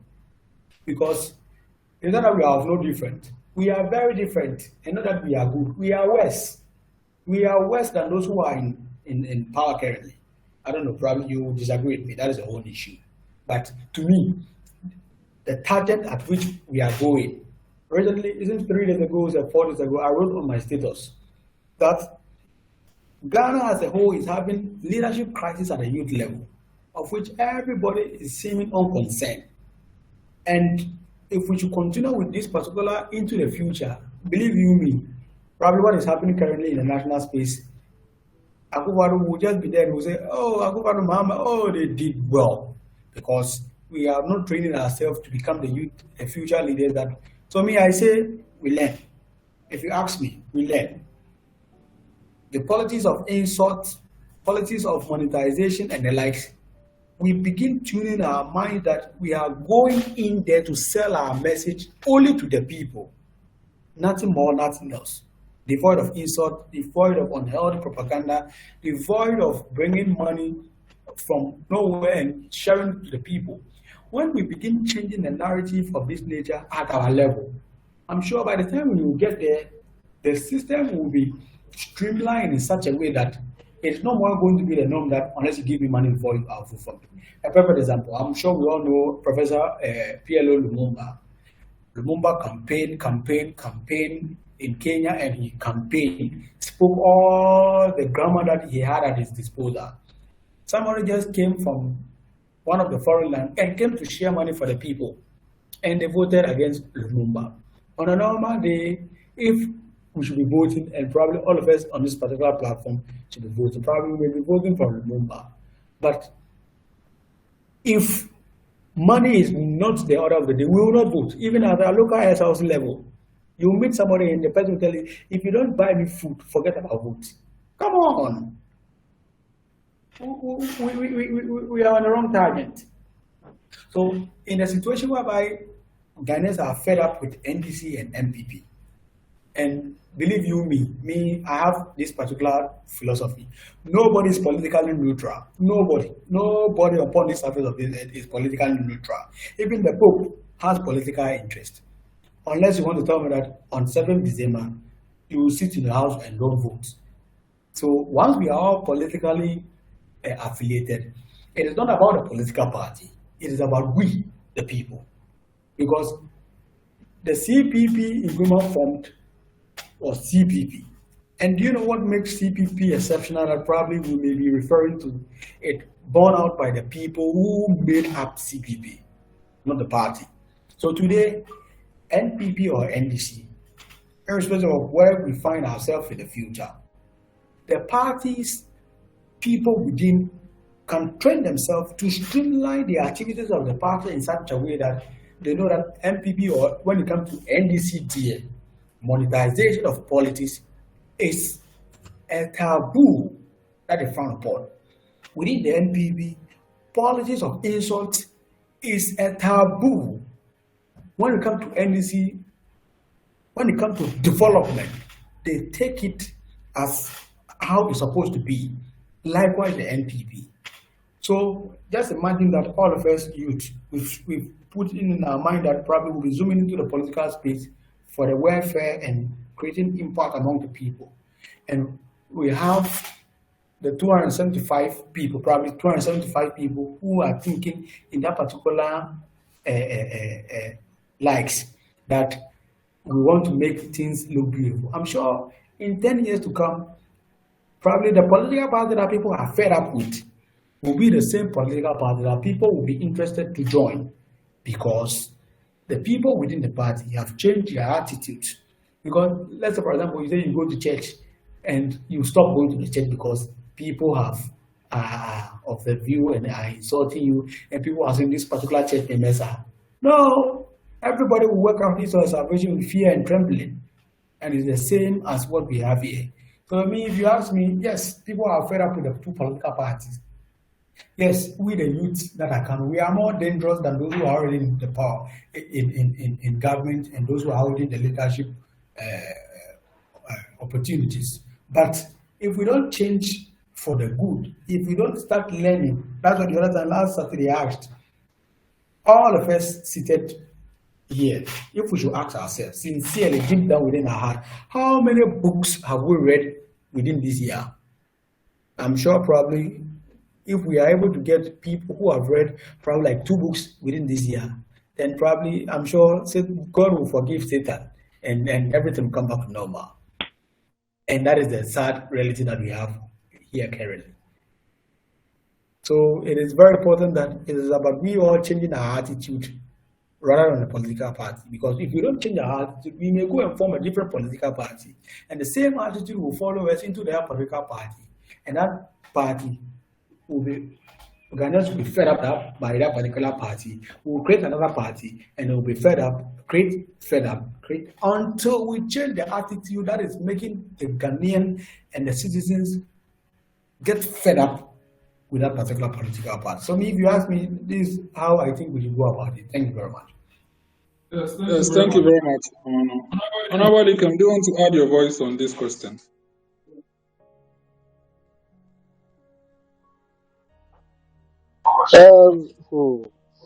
You know, this issue about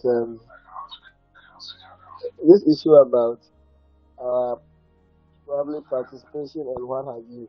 I'm sure that is what we are on, right? Yeah. Come again? Yeah. Yes, so this issue about our participation and then our physical presence and what have you, you know, as I always say, today the Ghanaian youth is much more focused on rhetorics than actually becoming very practical. I think that it is okay for us to let the structures work. As we have said, if the person does not appear for sittings for a number of times. You know, I feel that even the 3 sittings is not stringent enough. At least let's reduce it, even if it is 2 sittings, because someone can come for 3 sittings, decide not to come for the third one, decide not to come for the fourth one, come for the fifth one, and it won't to anybody's good. As much as long as we have availed ourselves that we are coming in for this, then we should be all out to submit and do it well. Because for all you know, you think that it is just probably a youth parliament or a youthful position, or you are doing this out of youthful exuberance. But people are watching, and you don't know. The future is just here. And so if you think that 10 years from now is not far, or it's far, it's not far at all. Who knows? Maybe you may be called up for a government appointment or what have you, and you will have to recall the days of your youth impact parliament. How proactive were you? How pragmatic were you? That is the question. And so it does not only start from giving your name and then ending it there. It also continues from being participative and then appear for sittings as much as possible. There is no harm, or there is no reason for you to say, I am shy to say I cannot appear for sittings. No. If you feel you cannot appear for sittings, it is better to say it now and just be a member of the movement. Probably if you don't want to be a member of the parliament, it is okay. You can be a member of the movement. Anytime we have an event which is probably from the foundation, you can join. But you would not be a member of parliament and not appear for sittings. Because if you practically do it here, you will do it when you get the opportunity to represent your constituency on a partisan political platform. And so I think that we are all culprits of this, and let's work on ourselves, because we cannot keep pointing fingers at the leaders at the top whilst we keep on doing the worst of the things. And so I think that we all need to unlearn certain things and then relearn the good things. Thank you. Okay, yes, thank you very much, Honorable Elikem. Does anyone else has a question? Is there any other question?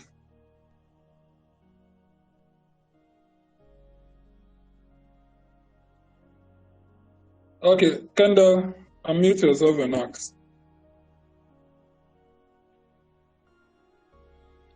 Thank you, Mr. Speaker. Good evening. My name is Kendall Elizabeth Mante.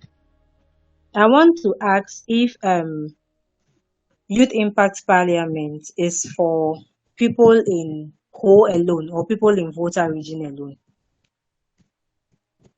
Okay. Let me answer this question. Youth Impact Parliament is for everyone. Okay, it's for everyone. Perhaps due to the facts being stated by the co-founders, we are having questions on whether it is only for people in home. It will shock you that there is someone living in HTU but will not come for sittings. There is someone living in Agbo and will always be present for sittings. There is someone in Accra and would always come for sittings. There is someone living in front of the JCR but would never come for sittings. So regardless of where the movement is, whoever is determined would come wherever he is. Yes. Okay. I'm asking this because I was listening and I was hearing that if people don't come for sittings for some number of times, they will be taken out. I was a little bit surprised I heard that statement. In as much as people are passionate about joining this movement, I felt we should consider locations and then situations. Because, for example, let's take, for example, I am in Accra and then I am unemployed currently.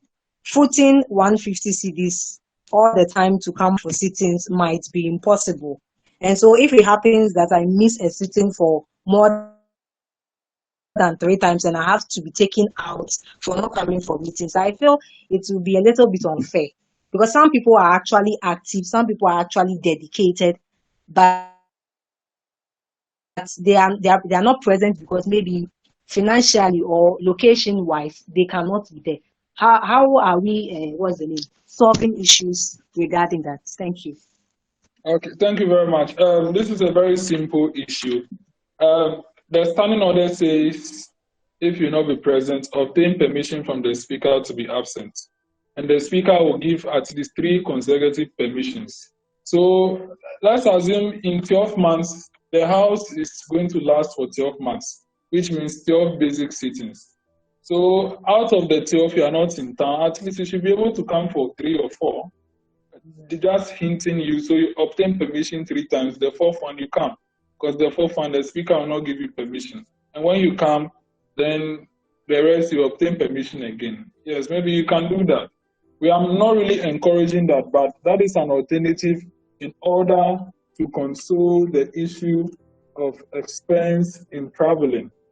Yeah, so you just obtain permission, and then when you obtain it the 3rd time, the 4th time, try and come from wherever you are to clear that debt that you are owing. Because as much as possible, there are lots of committees, and you might even be a committee chair, and you have to come and present your report. So as much as possible, after 3 sittings after you have obtained permission, try and make it the 4th one. And then the speaker will restart his permissions prerogative to you. So I think that will be okay. And then apart from that, when you miss sittings for 3 times without permission of the speaker, hello, I'm speaking. When you miss a sitting for 3 times without the permission of the speaker will refer you to the privileges committee. And the privileges committee is supposed to call you to order and ask you, why are you not coming for sittings? This and that. And then maybe you tell them maybe this, that, and then they recommend that you should be retained and given another opportunity. We'll go ahead and then retain you with the reason you have given. But if it is in the situation that you have been referred to the privileges committee and you don't even turn up to respond to your referral, the committee will have no reason, or will have more reason to recommend that you should be taken away because you are not coming for sittings. The committee has summoned you, and then you didn't even come out to explain why you're not around. So the process and then the structures are there to ensure that it is being fair to everyone. Thank you. All right, thank you very much. Personally, I didn't ask this question because of myself. I was asking because I wanted clarification. Should in case somebody is not in whole year, but the person has to or cannot foot bills of coming to the meeting, what other alternatives do you have for them? So thank you for the clarification. Thank you. Honourable members, we'll move straight to part 3 of this presentation, of this orientation. So the part 3 is preparations towards the inauguration. And this is a very simple one, if you'd ask me. Can you all hear me well? Oh, Ahiadeke? Okay, please ask your question and then we'll proceed.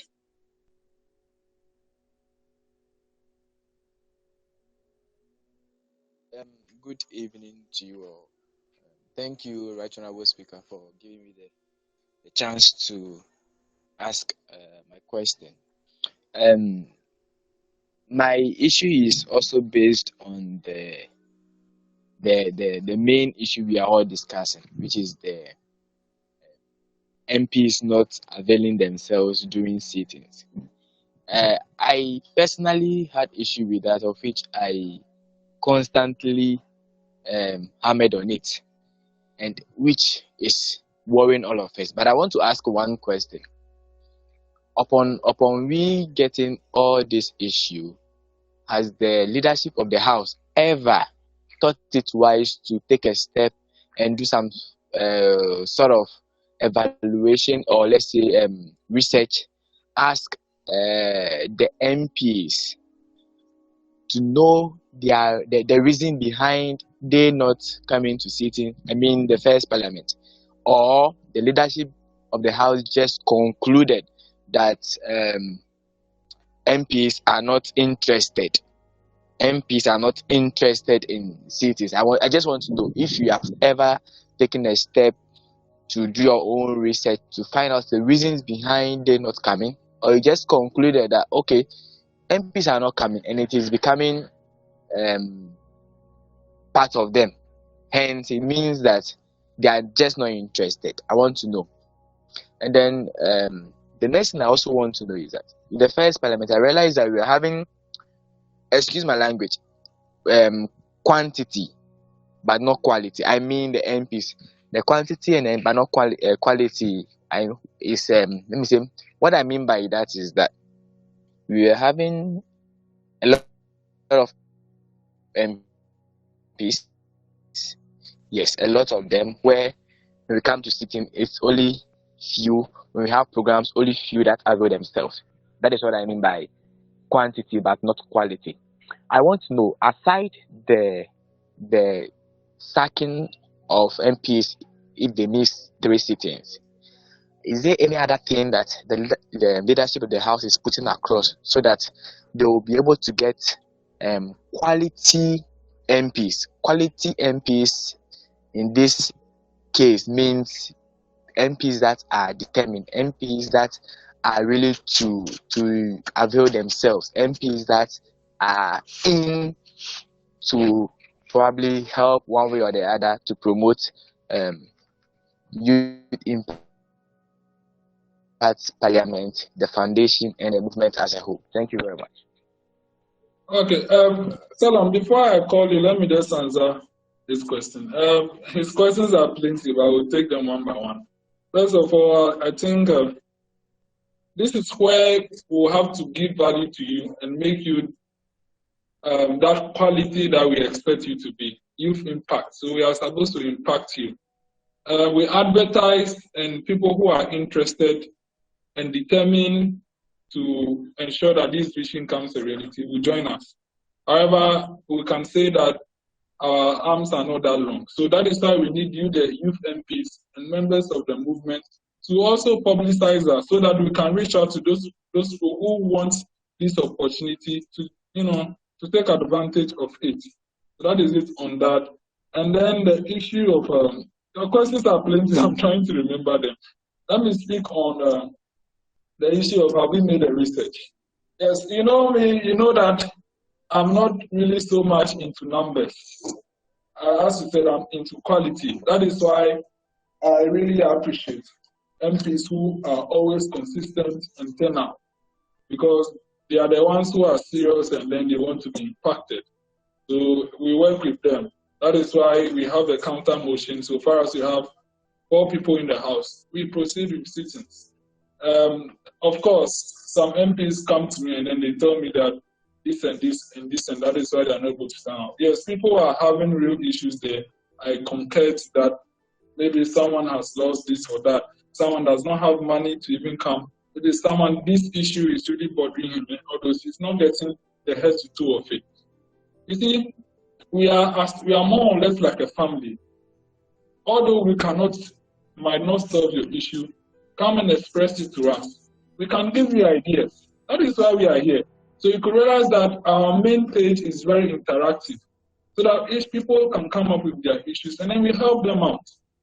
And then some time ago, Gideon Evans noted that the house was at his back when he had this issue that he posted and then all those, and then we gave him ideas. Yes, we are always there for you. So when you have issues, don't keep them with yourself. Even if we cannot help you solve it the way you want, we can give you ideas. Open up to us, and then we'll help you out. So that is it. And then your questions are plenty, but if in case I have not answered one, you can just repeat it again, and then I'll answer you.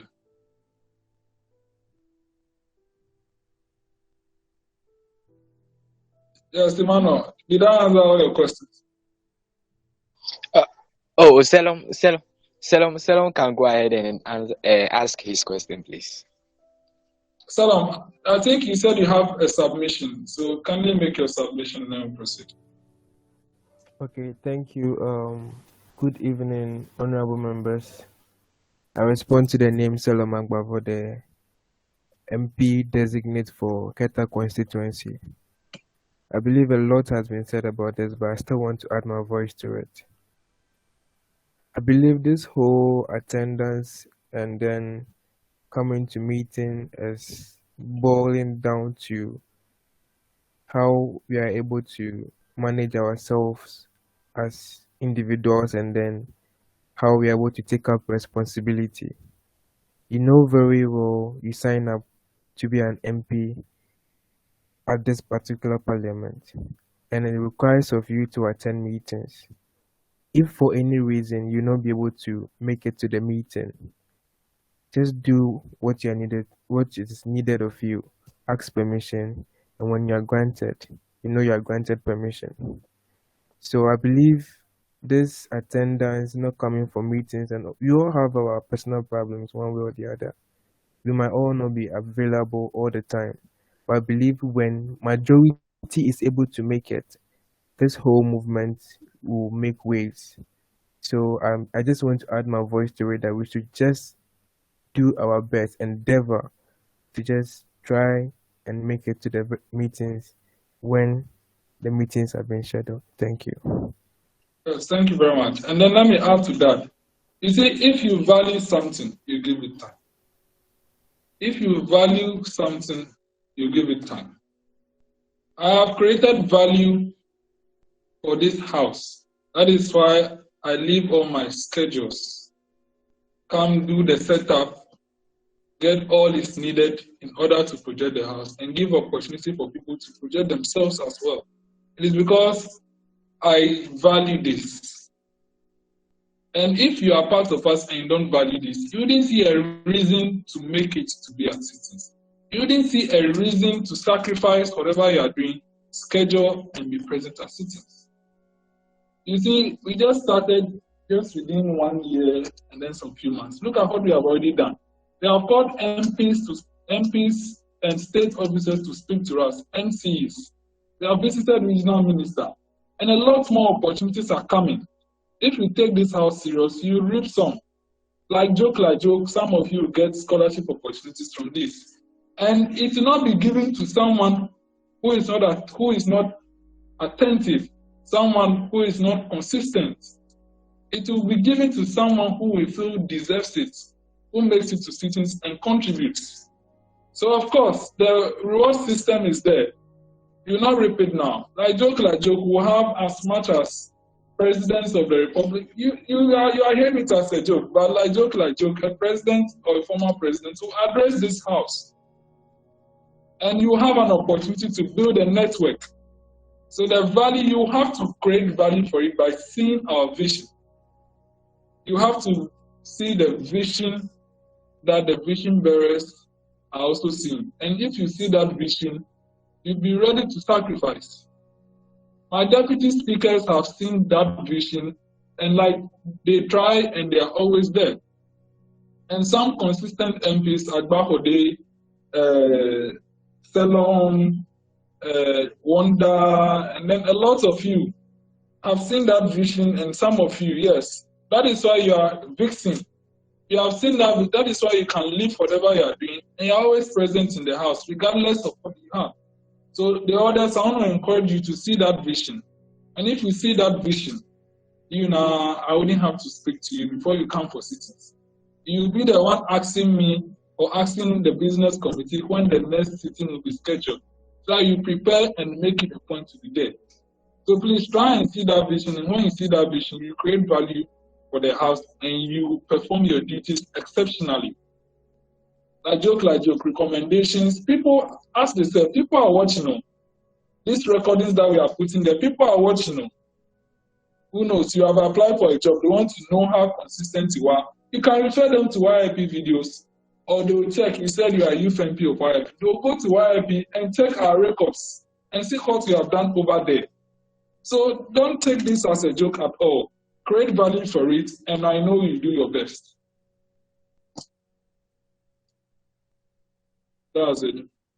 Honourable members, any other questions? We want to proceed to the next part.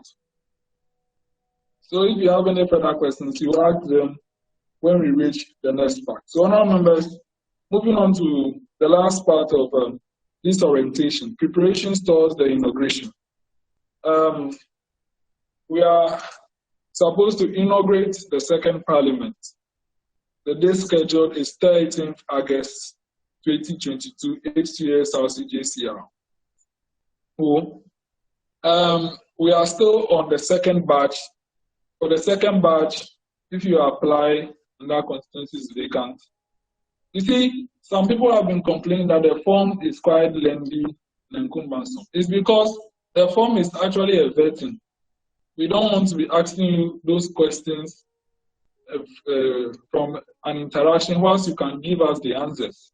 So whatever information you need, you provide them. That is why there are lots of questions. And from there, we just designate you accordingly. So the applications are still open, about some 40 seats are still left. And we want you, the youth MPs, to advertise it as well for your colleagues so that I can reach out to your colleagues to apply. As of now, the first batch seats, all 40 seats have been confirmed, and about some 10 additional seats have also been confirmed. And then by 1st August, we want to officially declare the designated MPs elect. And that program will also be virtual. And from there, we'll have interactions. We want to have a panel discussion with you on your expectations as a youth MP and then the Parliament. So 1st August, the time will come out. It will be declaration of MPs and then panel discussion with youth MPs elect. To be held 1st August. I think that is Monday, probably around 7 a.m. We'll have that program. And then 13th August is packed, okay, because we'll be dissolving the first Parliament and then we'll be inaugurating the second Parliament. Each of the sittings are scheduled to hold for around 2 hours each. So the last sitting of the first Parliament, which is actually going to be the 7th sitting of the second session of the first Parliament. Let me show you guys the order paper. Let me show you the order paper. So the order paper for that sitting is ready. The business that we are going to discuss should persist within 2 hours. We need all of you to prepare. All of you coming should come for both sittings, whether you are an MP of the first Parliament or not. Try and come. It's scheduled to take place at 7 o'clock, 9 o'clock in the forenoon at 8 years RCJCR. The sitting will be streamed live. The sitting will be streamed live, and then whatever you have, you can share it over there. So I'm coming to project the order paper for the last sitting of the first Parliament. This is it. First Parliament of Youth Impact Parliament of Youth Impact Movement. Order paper for the 7th sitting of the second session of the first Parliament of Youth Impact Parliament. Saturday, 10th August, 9 o'clock in the forenoon. So prayers, communication from founders, communication from speaker, adoption of order paper, introduction of guests and MPs. Then we'll commence conclusive business, statements on impact of first Parliament, then awarding of certificates and citations. We'll officially adopt our standing orders. The standing orders committee will present their report on it, and the report will be adopted, thereby having the standing orders adopted. The appointment committee report, the first deputy speaker will give a report on the number of MPs elect for the second Parliament. And then from when that report is adopted, it means it's more like the Electoral Commission submitting your writ of elections. Then we'll have ratification of nominations of second Parliament. The appointing authority will officially submit the names of people to be appointed to fill the leadership roles of both Office of the Speaker, Office of the Clerk, the Majority Leadership and Minority Leadership. It's a ratification to be done. And then the clerk, deputy clerks, marshal and deputy marshals will be sworn in at the first Parliament. This is because the first sitting of every new parliament is chaired by the clerk until the speaker takes the chair. So right after that swearing in, they'll take their seats. And then the minority leader will give his remarks on the first parliament. Majority leader will give his remarks. Then the speaker will also give his remarks. And then a motion for adjournment sine die will be taken to officially dissolve the House. And the motion is simple, that the House stands dissolved at 12 o'clock noon, 13th August. Then right after that, so we are hoping that when we start at 9, we are hoping that by 11 we'll close. So from 11, the people we have invited will start coming around. The media team will also rest, we'll take our refreshments. And then right 12 o'clock, if all our invited guests are ready, then we'll officially start the first sitting of the second session, the first sitting of the first session of the second parliament, which is the inaugural sitting, as you can see over here, which is scheduled to start at 12 o'clock at noon. We'll have the opening prayers by the clerk of parliament, to give the opening prayers. And then per the standing order, the majority leader, already the nominations are being taken at the last sitting. So the majority leader will be given the opportunity to nominate the Speaker of Parliament in accordance to the agreement being reached in the first Parliament. And then minority leader will second. You nominate and read the profile, minority leader will second. And then the Speaker is supposed to take the chair without debate and question. When that happens, the Speaker will be sworn in. And then when the Speaker takes the chair, he'll give his acceptance speech, and then he'll swear honorable members of Parliament elect to office. Then the Deputy Majority Leader is supposed to nominate the first Deputy Speaker as per the agreements reached at the last sitting of the first Parliament. And then the Deputy Minority Leader will second, and then he also take his chair as first Deputy Speaker without question. The Minority Chief Whip will nominate the second Deputy Speaker in accordance with the agreement being reached. And then the Majority Chief Whip will second. And then right after that, the standing order would have been fully fulfilled. Then we'll move straight to commencement of inaugural business. The concept paper will be read by the Executive Director. Statement on YIF will be read by the Deputy Executive Director. Statement on YIP will be read by the second Deputy Executive Director, who is in charge of the Parliamentary Affairs on YIP. Then we would formally outdoor the Board of Directors of YIM, the leadership of YIF, the leadership of YIP, and the patrons for the movement. They will be formally outdoored. Then straightforward, we'll move to the commencement of inaugural remarks and speeches, solidarity messages by invited guests. We are hoping to have a rep from the Volta Regional Youth Parliament, UNY Youth Parliament, and then some other guests that we are hoping to invite. They'll come, then they'll give their short solidarity message, and then we'll have our remarks from our first special guest of honor, second special guest of honor, and then inaugural speech from our third special guest of honor. Then right after that, we'll have closing remarks by the speaker and then the clerk, and then adjournment of the sitting.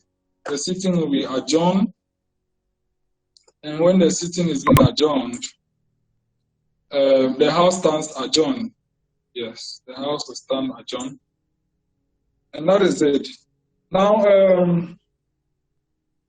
let's first talk about the next item. The next item is levy.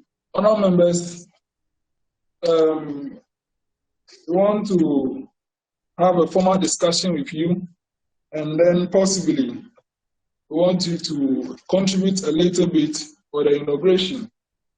And what we have in mind to propose that we all formally accept that we would contribute that sum of money for the inauguration is 20 cities. So when we read question and answers, we'll formally resolve that we're all contributing that sum of money.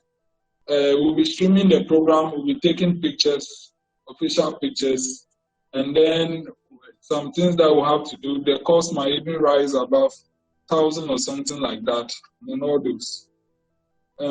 So with this levy, we are hoping that the cost can be reduced on the pre-financing authority. So we'll discuss the levy right after I'm done with my presentation. Dressing of MPs. Honour members, we need you to be as official as possible. If you can wear suit, come on, wear suit. If you cannot wear suit, come in official long sleeve and tie. But if you don't want to, at least come in a very nice African dress. The ladies, you also have to be very neat. You have to be very neat on that day. So that is the dressing. And also from the levy, we'll take your refreshment from there. So please, the levy, everyone is paying, whether you are coming or not. You are all paying the levy. Whatever amount we agree on, you are all paying the levy. Okay? So that's it. Now, nomination for leadership is still under consideration. We have not finalized yet, so we can't outdoor the nominations. But hopefully, maybe at the declaration of the MPs, would outdoor the nominations, whatever you have seen. Committee membership. When we declare MPs elect, we'll start working on the committee membership, which is the report for the committee on selection ahead of time. So that as much as possible at the second sitting, the committee of selection report, which is for the formation of parliamentary committees, will be adopted, and then you all know the committees that you will be part of. As much as possible, you all selected a standing committee and a select committee. Yes, you all selected a standing committee and a select committee. So as much as possible, you all be part. But some of you might be part of 2 standing committees, some of you might be part of 2 select committees, at least not less than 2 committees. Some of you might be part of even 4 committees, 2 select, 2 standing. It depends. That is why we asked you to indicate the institution you are attending and then the program that you offered. All those will help us put you in committees. So that will be done. Before 1st August, just to share, this is the designations as of now. We stated a condition for you to confirm your designation, which is to do a particular video. You have to record a video of yourself, and then the things are there. You talk about yourself, and then the opportunity being given you to represent your constituency, what you know about your constituency, and then what you think you can do. That is supposed to be the confirmation video. If you have not done that confirmation video, we can still redesignate you before 1st August to a different constituency. So just for you to know. But for now, these are the designations of each of the MPs. Adaklu, Mr. Aku, Afaja told Mr. Diche, I got him as your fee, Ms. Agbo, Akatinov, Mr. Agbahode, Akatisov, Mr. Yejisio, Anolon, Mr. Jamesi, Central Town, Miss Dumenu, O Central, Mr. Glito, O West, Mr. Kwashi, Okwe, Mr. Vixen, Keta, Mr. Bavo, Ketlinov, Mr. Dometo, Ketusov, Mr. Fianco, Pando, Mr. Kofi Kuma, North Dain, Mr. Anku, North Town, Mr. Agbemaklido, South Dain, Mr. Boatin, South Town, Miss Asase, Akan, Mr. Agbo, Mr. Gadbo, Biakoye, Mr. Belly, Boem, Mr. Zonye, is this Zonye or Zonye? Krachi is Mr. Kwashi, Kwansha, Krachi Nchumo. This name I can't propose. Yes, but the name is there. Krachi West, Abude, Miss Abude, and then Nkwanta North, the name is there. Nkwanta South, Yahoo.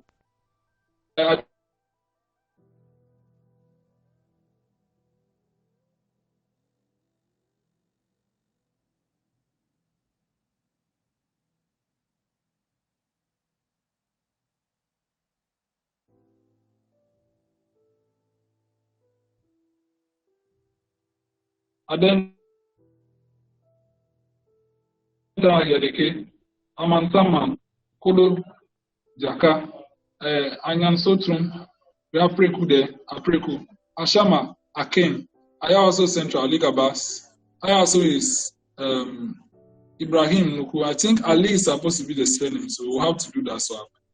And then Aya also of Mr. Du, Date Kotopon, Mr. Wayo, Dome Kwabenya, Miss Adai, Duamebra, Ubrum, Miss Mante, Kole Klote, Mr. Amenya, Tom Katamaso, Miss Adbesuke, Crow, Miss Atabli, Lejokuku, Mr. Ofe, Madina, Mr. Adio, Nigo Pram, Mr. Na, Awuni John, that is Tema Central, Tema East is Mr. Shun, Tema West is Miss Dr. Fu, Tobu is Mr. Dokuma, Weja Bawe is Abdullah Rahman. Hey, yeah, so far these are the designations being made.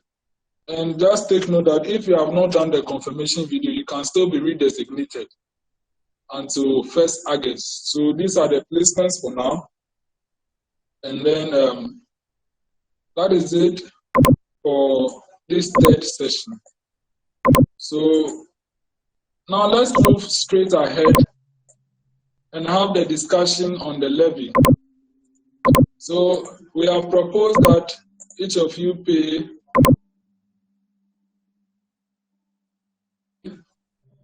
a levy of 20 cedis for the inauguration, of which your feeding will also come from there. And then will also help us sort out some of the costs that will incur for the inauguration. The floor is open for submissions on the levy first. If you have any other matter, after we are done with the levy, then you can bring it up. So please, the floor is open on comments on the levy. If you have any comments, you unmute yourself and speak.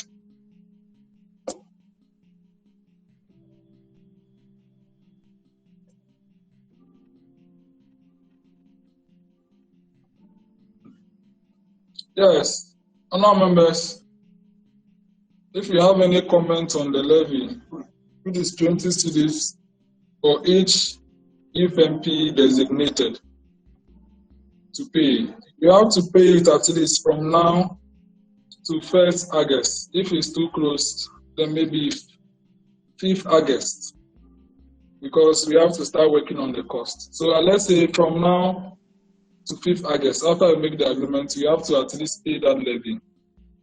Please, it's not e-levy, I'm begging you. It's inaugural levy.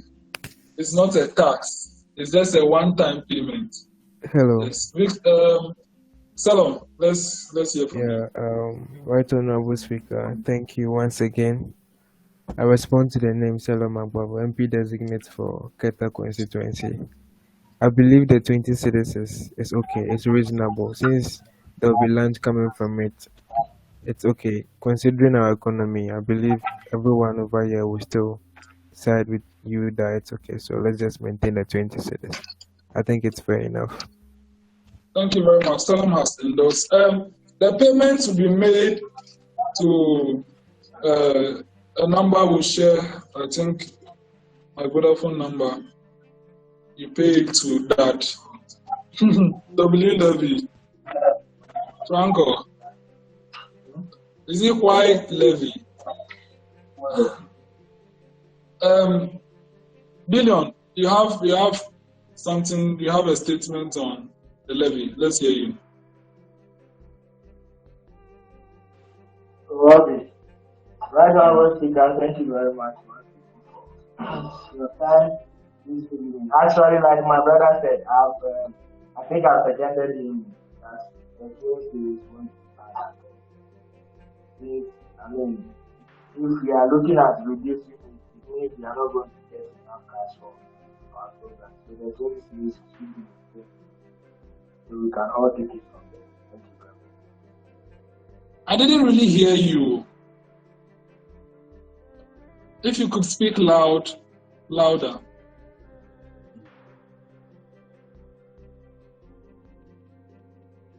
I think Billion just affirmed Salom's submission. Yes.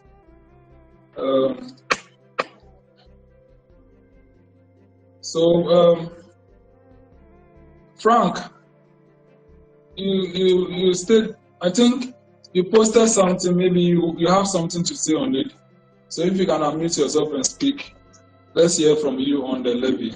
This is not e-levy, it's just a one-time payment. Levies are supposed to be one-time payments. If it is a dues, then that is when you say we'll be paying it consistently. But this is a levy, it's a purposeful levy. Frank, let's hear from you. Is it Frank? Samson? Yes, Samson, let's hear from you.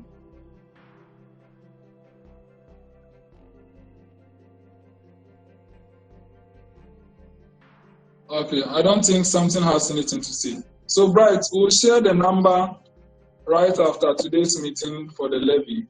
So, I want us to do this formally as an agreement between us all. So, Salom, kindly move a motion that 20 cedis be adopted as the levy for the inauguration. Thank you, Right Honorable Speaker and August House. I respond to the name Selam Agbo, the MP designate for Keta constituency. I would like to move a motion for us to pay 20 Ghana cedis per head towards our inauguration ceremony. Thank you. Thank you very much. Bright Akwa, I'm watching you. Can someone second the motion? Then put a question. Yes, unmute yourself and second the motion. Right, can you do us the honors?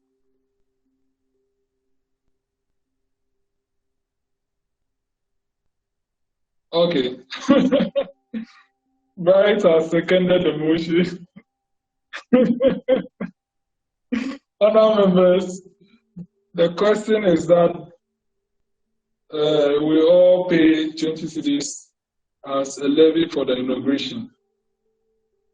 All members in favor say aye. Aye. None in favor say nay.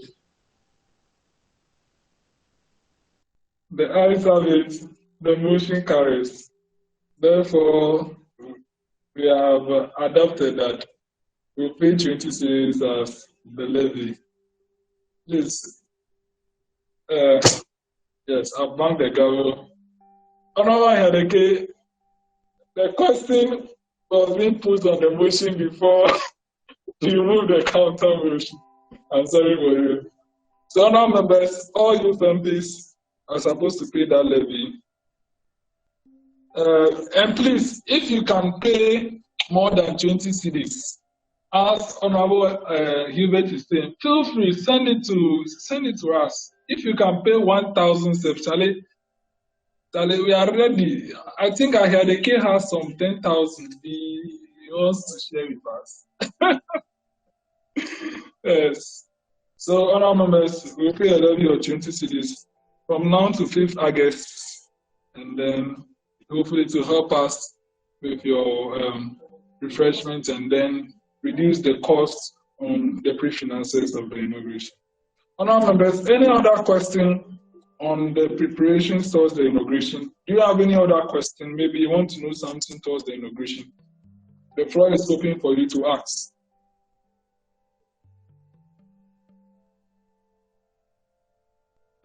You can unmute yourself and ask any question you have towards the inauguration.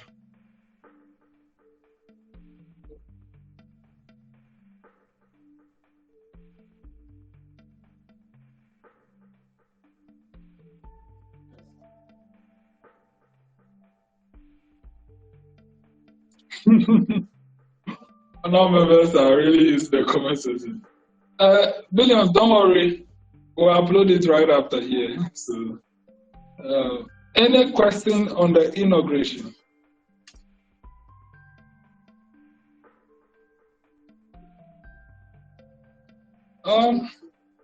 If there are no questions. Hello. Yes, Salom. Mine is no a question per se, but probably I'll put it under submission.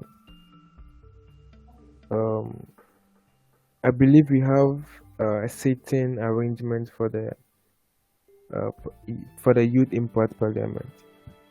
Yes. So as it is done in the National Parliament, now that we are having all constituencies represented, I believe when we come for sittings in the second Parliament, all the seats should be labeled, or better still, we should have a designation for the seats, so that you know when you come for a sitting, the MP for Asin North is supposed to sit here, the MP for Ododo constituency is supposed to sit here, in that order. That way we will be able to see and fish out the members that are not able to come to meetings regularly.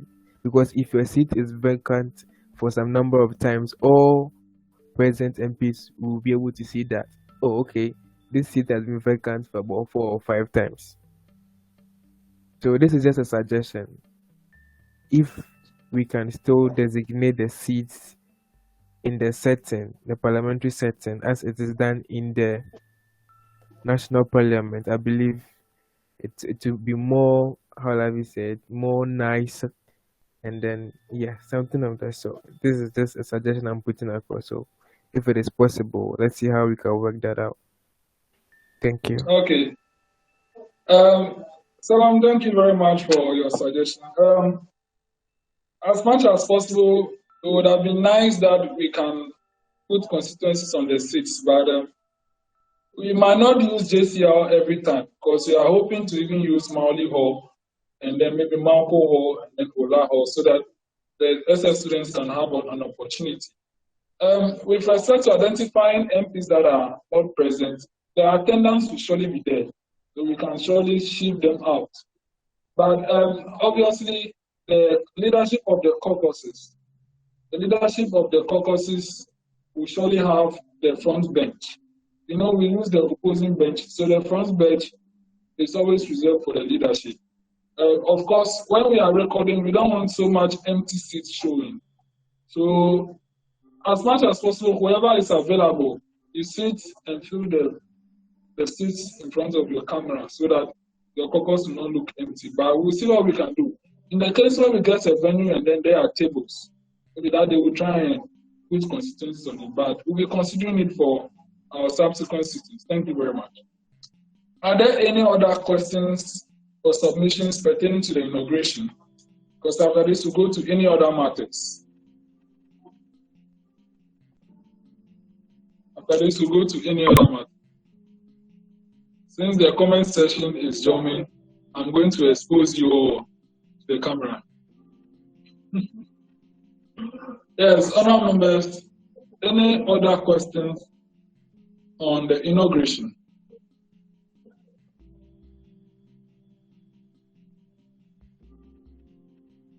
If there are no questions, we'll move to any other business. Do you have any question pertaining to anything or any statement or contribution or suggestion? The floor is open. We are about to close.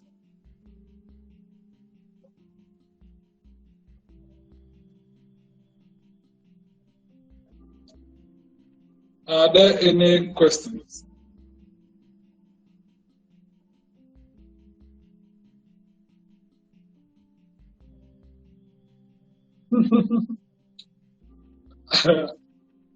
Amanor is around. Amanor is around. Don't worry. Are there any other questions?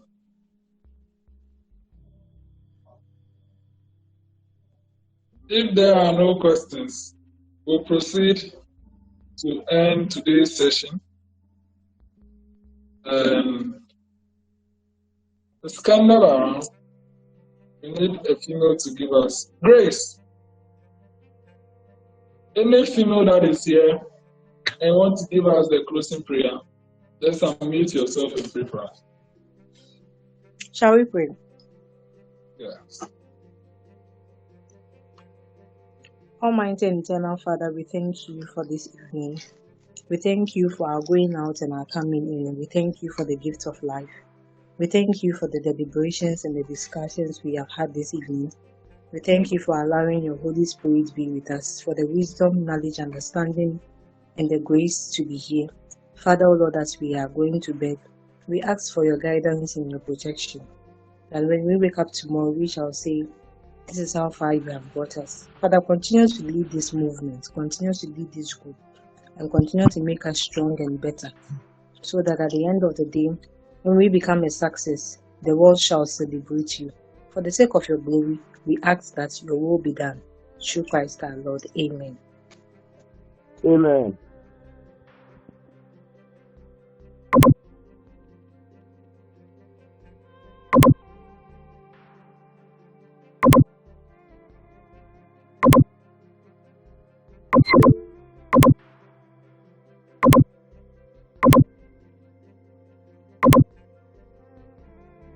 Thank you.